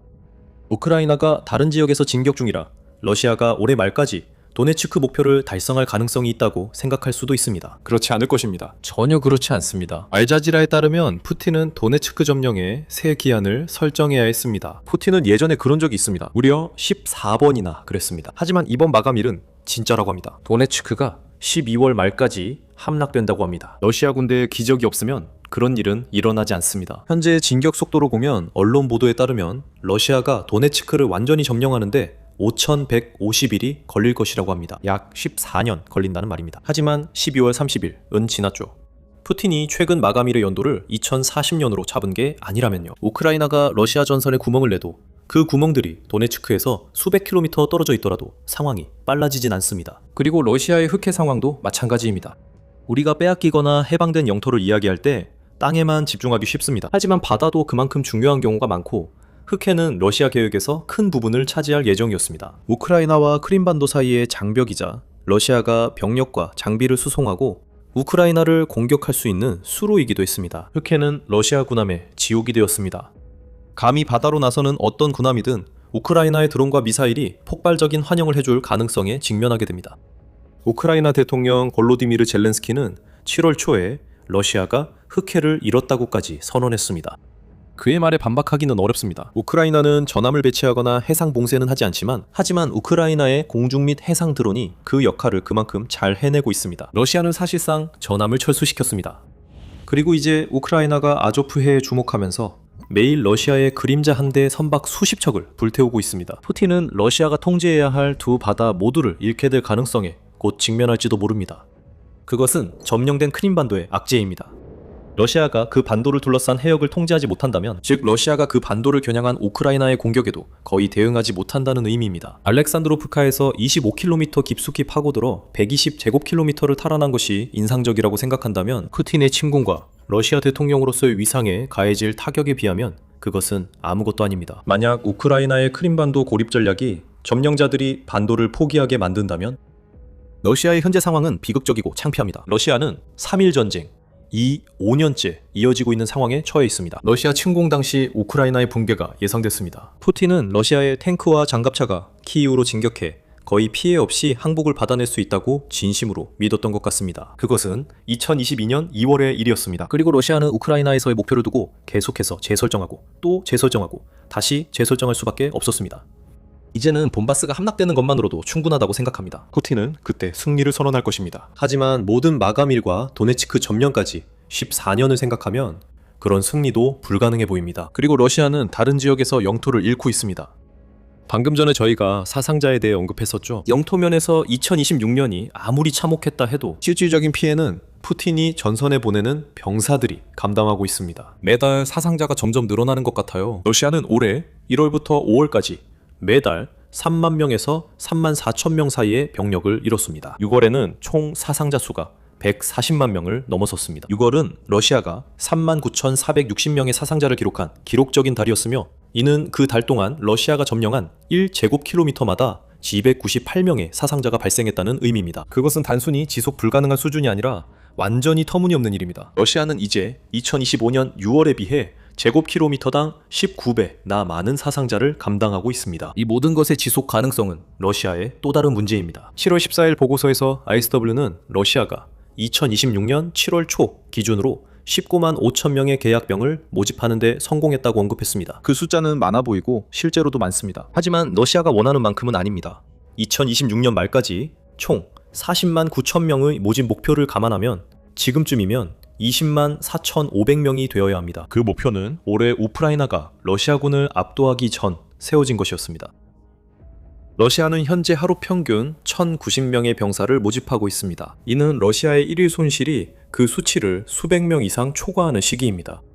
참담합니다. 그것이야말로 지금까지 러시아의 2026년을 진정으로 설명하는 유일한 단어입니다. 다시 우크라이나가 알렉산드로브카 등에서 영토를 해방 중이라는 이야기로 돌아가 봅시다. 그 다음에 따라오는 큰 질문은 앞으로 무엇이 일어날 것인가 하는 점입니다.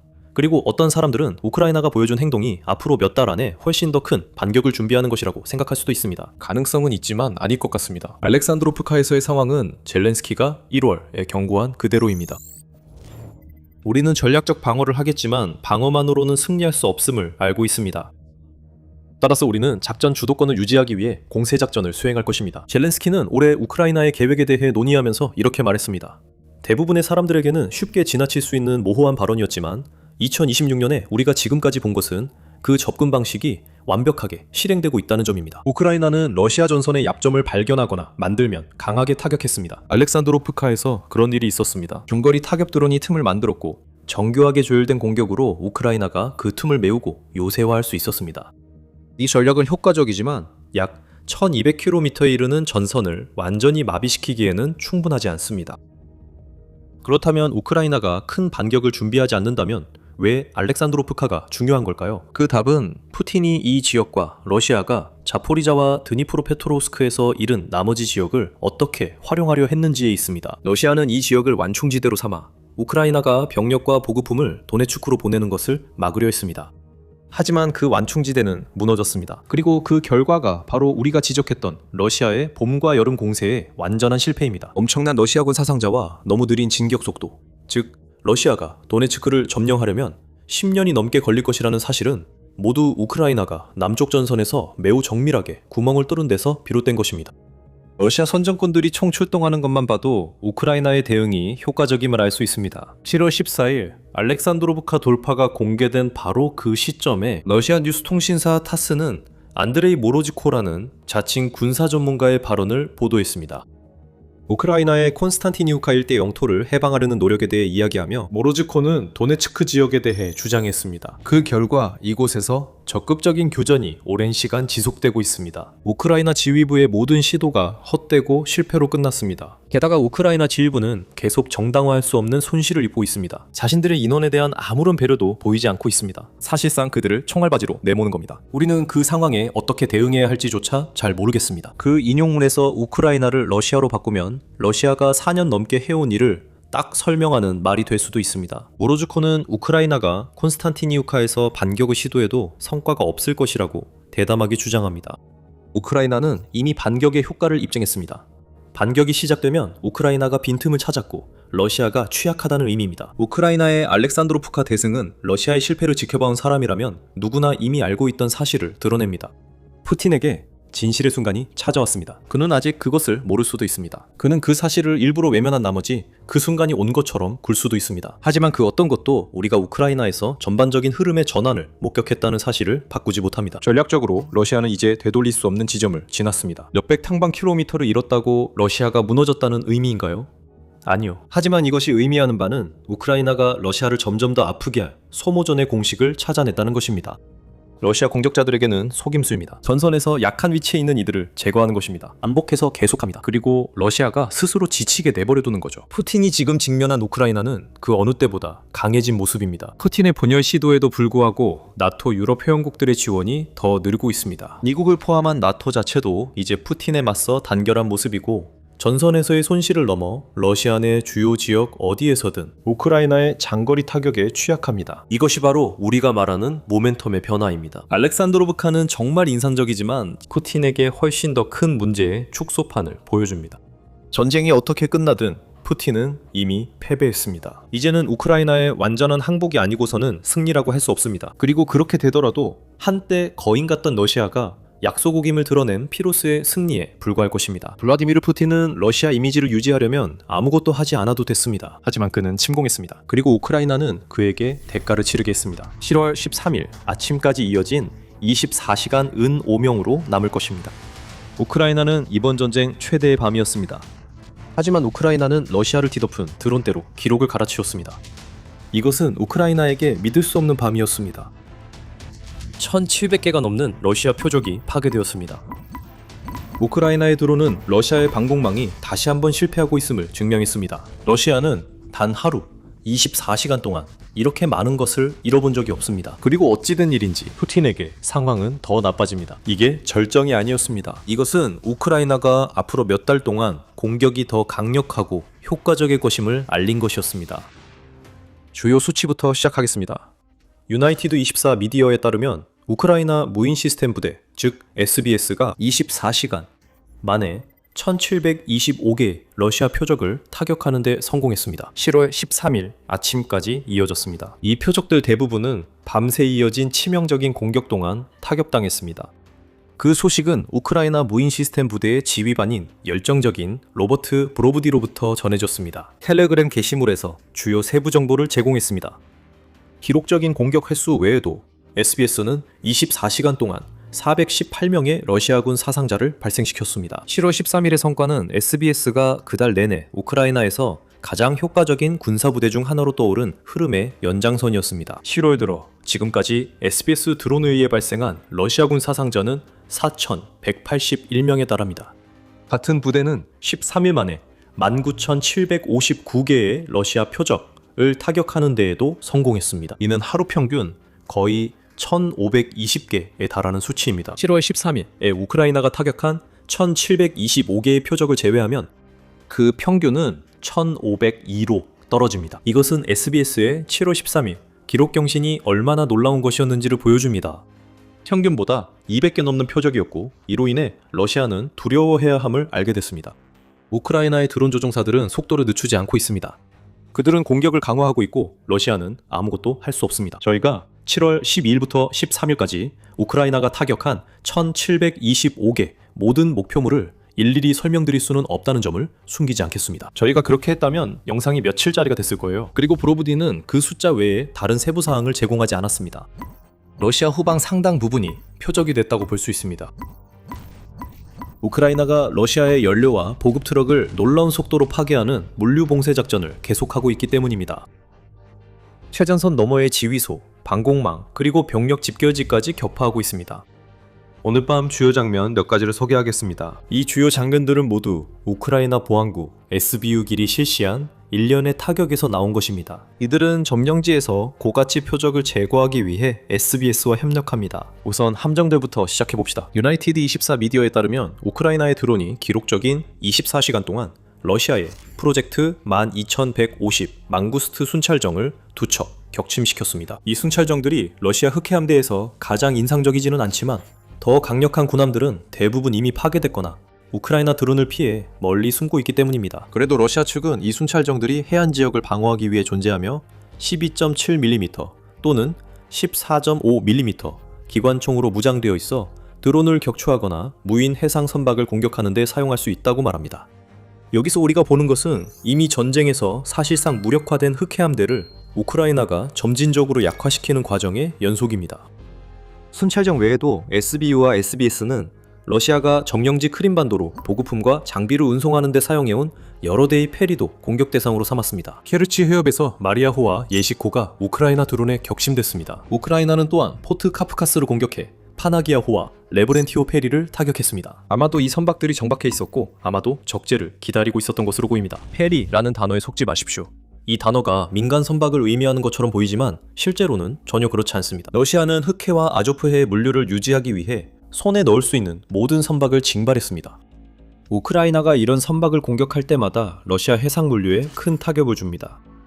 그리고 지난 일주일 정도 동안 이것이 우크라이나의 우선순위가 된 것으로 보입니다. 7월 13일 우크라이나는 아조프해에서 공포를 불러일으킨 작전을 계속 이어갔습니다. 7월 13일을 포함한 8일 동안 우크라이나는 그 해역에서 러시아의 그린자 함대 선박 105척을 타격했습니다. 이 페리들이 바로 그린자 함대 선박들이며 러시아가 보급품 이동에 사용 중입니다. 같은 매체는 우크라이나의 드론이 유조선 7척과 몇 척억의 화물선도 추가로 타격했다고 덧붙였습니다. 페리 한 척과 예인선도 7월 13일 집계에 포함됐다고 합니다. 총 15척의 선박이 공격받았습니다. 이것은 아조프해를 봉쇄하도록 설계된 지속적인 작전입니다. 케르치 해역, 그리고 러시아가 정량한 크림반도를 유지하기 위해 사용하는 다른 모든 수로들도 완전히 사용할 수 없게 만드는 것입니다. 그리고 효과를 보고 있습니다. 브로브디는 우크라이나가 아조프해에 너무 많은 드론을 퍼붓고 있어서 112분마다 한 척의 선박이 공격을 받고 있다고 말합니다. 러시아는 불가피하게 대응했습니다. 러시아는 여전히 아조프해를 물류 목적으로 사용하려 하고 있지만 선박이 침몰하고 있다는 사실이 그 증거입니다. 러시아는 도나조프 운하, 즉 돈강과 아조프해를 연결하는 운하를 폐쇄해야 했습니다. 운하는 7월 열흘 저녁에 폐쇄되었습니다. 그리고 이는 러시아의 악몽입니다. 이것은 러시아가 다른 나라로 수출하는 곡물을 실은 선박들이 항해할 수 없다는 것을 의미합니다. 즉 크림반도 인근 케르치 해협이 사실상 폐쇄됐다는 뜻입니다. 그 해협은 아조프해와 흑해로 연결하며 우크라이나의 아조프해 드론 공격을 흑해 고립의 또 다른 방법으로 볼 수 있습니다. 러시아는 아직 제한 조치를 해제하지 못했습니다. 7월 13일 로이터 통신은 제한 조치가 계속 시행 중이라고 보도했습니다. 우크라이나는 절대 물러서지 않을 것입니다. 7월 13일 또 15척이 피격돼 제한 조치가 다시 연장된다는 의미입니다. 그리고 7월 14일 이후에도 우리는 아조프해에서 또 다른 유조선과 보급선 공격 소식을 계속 듣게 될 것입니다. 이제 우크라이나의 기록적인 밤의 또 다른 하이라이트로 넘어가겠습니다. 우크라이나의 드론은 러시아가 해상 및 공중 드론을 탐지하는 데 사용하는 3개의 고정 레이더 시스템도 타격했습니다. 이번 타격의 중요성을 과소평가하지 마십시오. 레이더 시스템은 매우 복잡하고 교체하기가 어렵습니다. 특히 러시아가 우크라이나의 파트너 국가들이 부과한 제재에 직면했을 때 더 그렇습니다. 러시아는 좋은 레이더 산업을 위한 필수 요소가 모두 부족합니다. 러시아는 가장 첨단 레이더에 필요한 마이크로 전자 기술을 보유하고 있지 않습니다. 글로벌 디펜스 콥스는 이렇게 말합니다. 또한 러시아는 기존에 보유한 구형 레이더보다 더 나은 레이더를 만들 인력, 경험, 전문성, 그리고 인재도 부족합니다. 우크라이나가 레이더 시스템을 파괴할 때마다 러시아는 이를 대체하는데 산업 전반에서 큰 부담을 겪습니다. 게다가 우크라이나는 새로운 기회를 엽니다. 7월 13일 아조프해 인근에서 파괴된 3개의 레이더는 내일 우크라이나 드론을 탐지하지 못할 것입니다. 우크라이나 드론이 어떤 특정 시스템을 파괴했는지는 알 수 없지만 사실 그건 거의 중요하지 않습니다. 레이더를 더 많이 파괴할수록 공격 기회가 늘어납니다.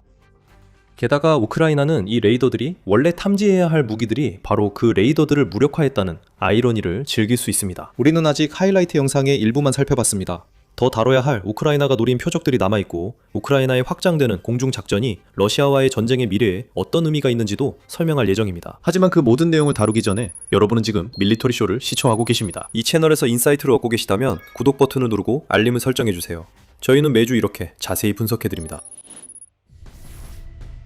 다음으로 우크라이나는 24시간 동안 이어진 파괴 공세에서 레이더보다 더 큰 목표를 노렸습니다. 그 목표는 바흐무트 공군기지였다. 점령된 크림반도에 위치해 있고 케르치에서 약 10-40km 떨어져 있습니다. 이 기지는 1996년에 버려진 것으로 알려져 있습니다. 이제는 더 이상 버려진 곳이 아닙니다. 러시아가 본래 의도한 용도로 사용하지는 않았지만 바흐무트에는 여전히 러시아가 특수장비와 군용 차량을 보관하던 경납고가 남아 있습니다. 이로 인해 이곳은 우크라이나 물류봉쇄 작전의 표적이 되고 있습니다. 7월 13일 우크라이나가 공격했습니다. 그 공격의 성공 여부는 아직 지켜봐야 합니다. 우크라이나는 기지가 공격당한 것 외에 세부 사항을 밝히지 않았습니다. 하지만 흥미롭게도 7월 13일 우크라이나가 조준한 군사기지는 바흐무트만이 아니었던 듯합니다. 모스크바 타임즈에 따르면 러시아 연방보안국 FSB는 샤골과 우크라인카 공군기지에 대한 우크라이나의 공격을 저지했다고 주장했습니다. 이 기지들은 첼야빈스크와 알미라 지역에 있습니다. 바흐무트 기지가 공격받은 바로 그날 밤이었습니다. 하지만 이번엔 드론이 아니었습니다. FSB는 범인들을 체포했다고 언급합니다. 이는 사보타주 작전이 진행되고 있었음을 시사합니다. 그래서 우리는 이것이 전쟁 중 러시아에게 가장 힘든 밤 중 하나에 얻은 작은 승리라고 봅니다. 물론 대단한 승리는 아니지만 하지만 러시아 깊숙한 기지에서 파괴 공작원들이 공작에 성공했다면 굴욕적이었을 겁니다. 한편 우크라이나의 드론은 다른 곳에서 1700개가 넘는 목표물을 파괴했습니다. 우크라이나는 다시 시도할 가능성이 큽니다. 그 기지들도 러시아의 다른 것들과 마찬가지로 안전하지 않습니다. 다시 우크라이나의 또 다른 성공 사례로 돌아가 보겠습니다. 바흐무트 공격 추가 정보를 기다리며 우크라이나가 포트 카프카즈 일대에서 몇 차례 성공적인 타격을 가했고 앞서 언급한 2척의 페리도 그중 하나였다는 점을 확인했습니다. 하지만 우크라이나의 드론 운용자들은 이 항구의 석유 환적 단지에 위치한 석유 저장 탱크 3개도 파괴하는 데 성공했습니다. 러시아가 연료를 카프카즈 화물역으로 운송하던 열차도 파괴됐습니다. 이제 우리는 매일 이 말을 하는 것 같습니다.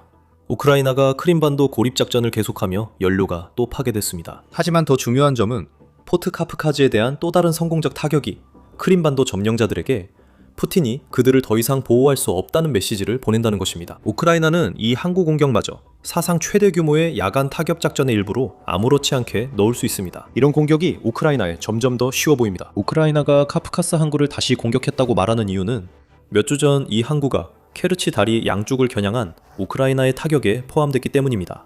그 공격은 앞서 언급한 메시지의 일부였습니다. 우크라이나가 항구를 초토화했습니다. 6월 21일 우크라이나 드론이 그 항구 연료 저장 시설을 공격했습니다. 그로 인해 발생한 화재는 너무 거대해서 위성 사진에도 포착되었습니다. 화재로 러시아가 크림반도로 탄약, 무기, 연료를 운송하는 항구가 폐쇄됐습니다. 우크라이나는 7월 13일 공격에도 같은 결과를 기대할 것입니다. 다음으로 넘어가기 전에 여러분께 보여드릴 하이라이트가 하나 더 있습니다. 지금까지 다룬 대부분의 공격은 점령지나 크림반도를 둘러싼 해역에서 일어났습니다. 하지만 우크라이나는 베지니키에 있는 한 특별시설에도 한 방을 준비해두고 있었습니다. 그곳은 러시아 스타브로폴 지방에 있습니다. 우크라이나에서 약 600km 떨어진 베즈니키에는 저장 탱크들이 가득한 대형 유류 저장소가 있습니다. 이 시설은 석유와 연료를 저장하고 있으며 이 석유와 연료는 결국 크림반도와 우크라이나 남부에 있는 러시아 점령군에게 전달됩니다. 이것을 하나의 네트워크의 일부라고 생각하시면 됩니다. 러시아 공장에서 석유와 연료를 가장 필요한 곳으로 보내도록 설계된 네트워크입니다. 우크라이나는 7월 12일 밤 이 저장소를 공격한 것으로 보입니다. 모스크바 시장 세르게이 소베닌의 보고에 따르면 그렇습니다. 러시아도 공격을 격퇴했다고 주장합니다. 7월 13일 03시 19분까지 드론 3대가 격추되었습니다. 소베닌이 주장했습니다. 하지만 그가 설명하지 않은 건 러시아 방공망이 문제를 처리한다던 그때 왜 그 시설에서 대형 화재가 났는지입니다. 누군가는 진실을 숨기고 있습니다. 아마 곧 러시아 방공망이 성공했다고 주장하면서도 우크라이나의 목표물이 불타고 있는 이유를 설명하기 위해 평소처럼 드론 잔해 핑계를 대기 시작할 것입니다. 우크라이나는 신경 쓰지 않을 것입니다. 비아즈니키 창고에 대한 공격은 러시아 점령군에게 전례 없는 규모의 공포가 쏟아진 밤의 시작이었습니다. 그리고 설상가상으로 그 창고는 모스크바와 매우 가깝습니다. 푸틴이 잊었을까봐 우크라이나가 다시 한번 상기시켜줍니다. 우크라이나의 드론은 수도까지 도달할 수 있다는 것을요. 이 모든 것은 영상의 시작을 알렸던 그 헤드라인으로 다시 돌아가게 합니다. 우크라이나가 24시간 동안 1725개의 러시아 목표물을 타격했습니다. 그 숫자는 믿기 어려워 보입니다. 특히 불과 몇 달 전 우크라이나가 장거리 작전으로 달성했던 것과 비교하면 더욱 그렇습니다. 하지만 그 작전이 확대되자 러시아는 심각한 곤경에 빠졌습니다. 그 이유는 다음과 같습니다. 우리가 이 모든 것에서 보고 있는 것은 우크라이나의 장거리 작전 범위와 규모가 확대되고 있다는 점입니다. SBU도 직접 이렇게 말했습니다. 하룻밤 사이에 서로 다른 먼 지역에서 수십 개의 목표물을 동시에 파괴한 것은 SBU가 장거리 특수작전의 규모를 확대하고 있다는 것을 보여줍니다. 러시아 군사 및 석유 인프라의 핵심 시설들은 계속해서 불타오를 것입니다. 우리가 이 영상에서 다룬 공격들에 대해 이야기할 때 SBU는 거짓말을 하고 있지 않습니다. 수치들은 우크라이나의 중심 타격 작전이 러시아가 더 이상 감당할 수 없을 정도로 성장했다는 것을 보여줍니다. 우크라이나의 기록적인 24시간에 앞서 유나이티드 24 미디어는 우크라이나의 장거리 작전이 얼마나 성장했는지 보여주는 흥미로운 보고서를 발표했습니다. 이 매체에 따르면 2026년 상반기에 우크라이나는 러시아 내 697개의 목표물을 타격했다고 합니다. 이 과정에서 크렘린은 약 61억 달러 손실을 본 것으로 추정됩니다. 이 수치는 올해 우크라이나가 드론으로 타격한 러시아 정유소 등 목표물만 포함됩니다. 우크라이나의 중거리 타격 작전까지 포함하면 적의 목표물 7,028개가 추가된다고 우크라이나군 총사령관 올렉산드르 시르스키가 말했습니다. 이 숫자들은 의미가 있습니다. 왜냐하면 우크라이나가 1725회의 야간 타격을 가한 대부분의 목표물이 전선에 있었음을 보여주기 때문입니다. 우리가 다뤘던 중장거리 목표물들이 주요 성과였지만 러시아는 그와 함께 많은 장비와 병력을 잃었습니다. 시르스키는 이 수치가 우크라이나가 중장거리에서 원하는 목표는 무엇이든 타격하는데 더 이상 문제가 없음을 보여준다고 말합니다. 러시아는 우크라이나의 드론이 목표물을 타격하는 것을 막기 위해 할 수 있는 일이 많지 않습니다. 게다가 그것도 모자라 우크라이나는 장거리 작전을 강화하려는 조치도 취하고 있습니다. 우크라이나의 기록적인 밤 며칠 전 볼로디미르 젤렌스키 대통령은 장거리 타격 사령부의 창설을 발표했습니다.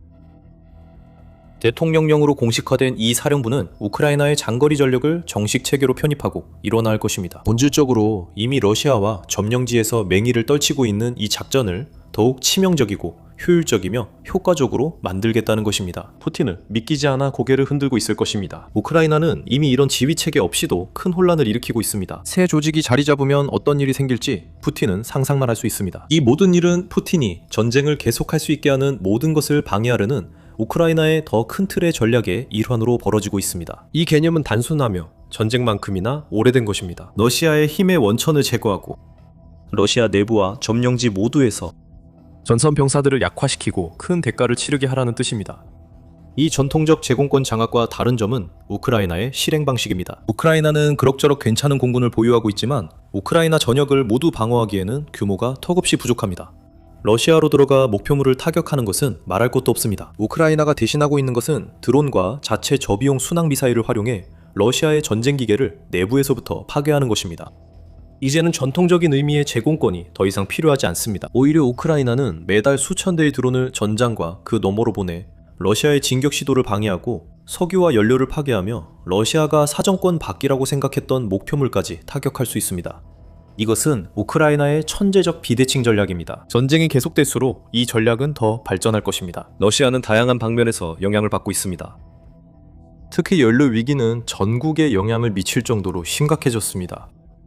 7월 12일과 13일, 우크라이나가 연료, 석유 탱크와 저장 시설을 목표 중 하나로 삼았던 것을 아셨을 겁니다. 그런 상황이 몇 달째 계속되고 있습니다. 우크라이나의 전략으로 인해 러시아의 국내 휘발유 생산량이 감소하여 현재는 계절별 수요의 65%만 충족할 수 있는 수준이 되었습니다.